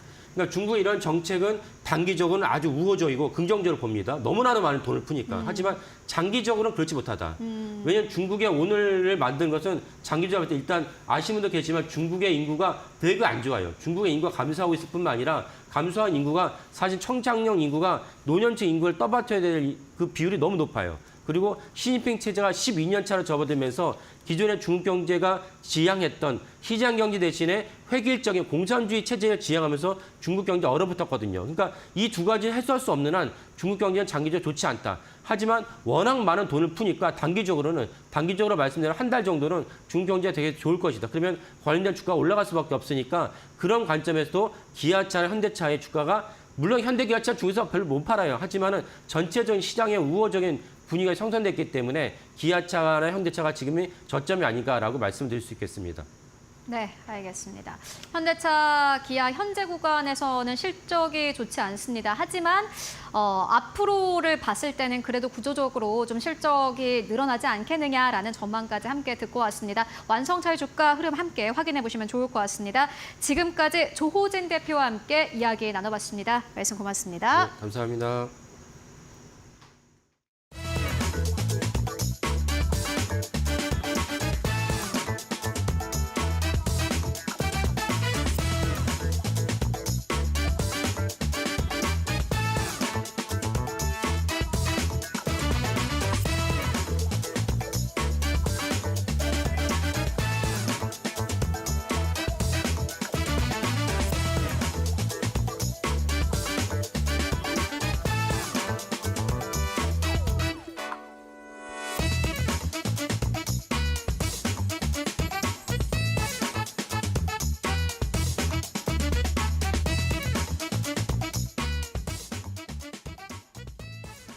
자, 징검다리 휴일에 있었던 한 주 이제 마지막 금요일입니다. 그나마 제약바이오가 지금 굉장히 분전을 하면서 코스닥이 1% 넘게 상승세를 나타내고 있어요. 이 외에도 오늘 이슈가 좀 많습니다. 국회 쪽에 금투세 이야기도 들어봐야 하니까 마켓나우 2부, 3부 함께 하시면서 계속 이슈 체크해 보시기 바랍니다.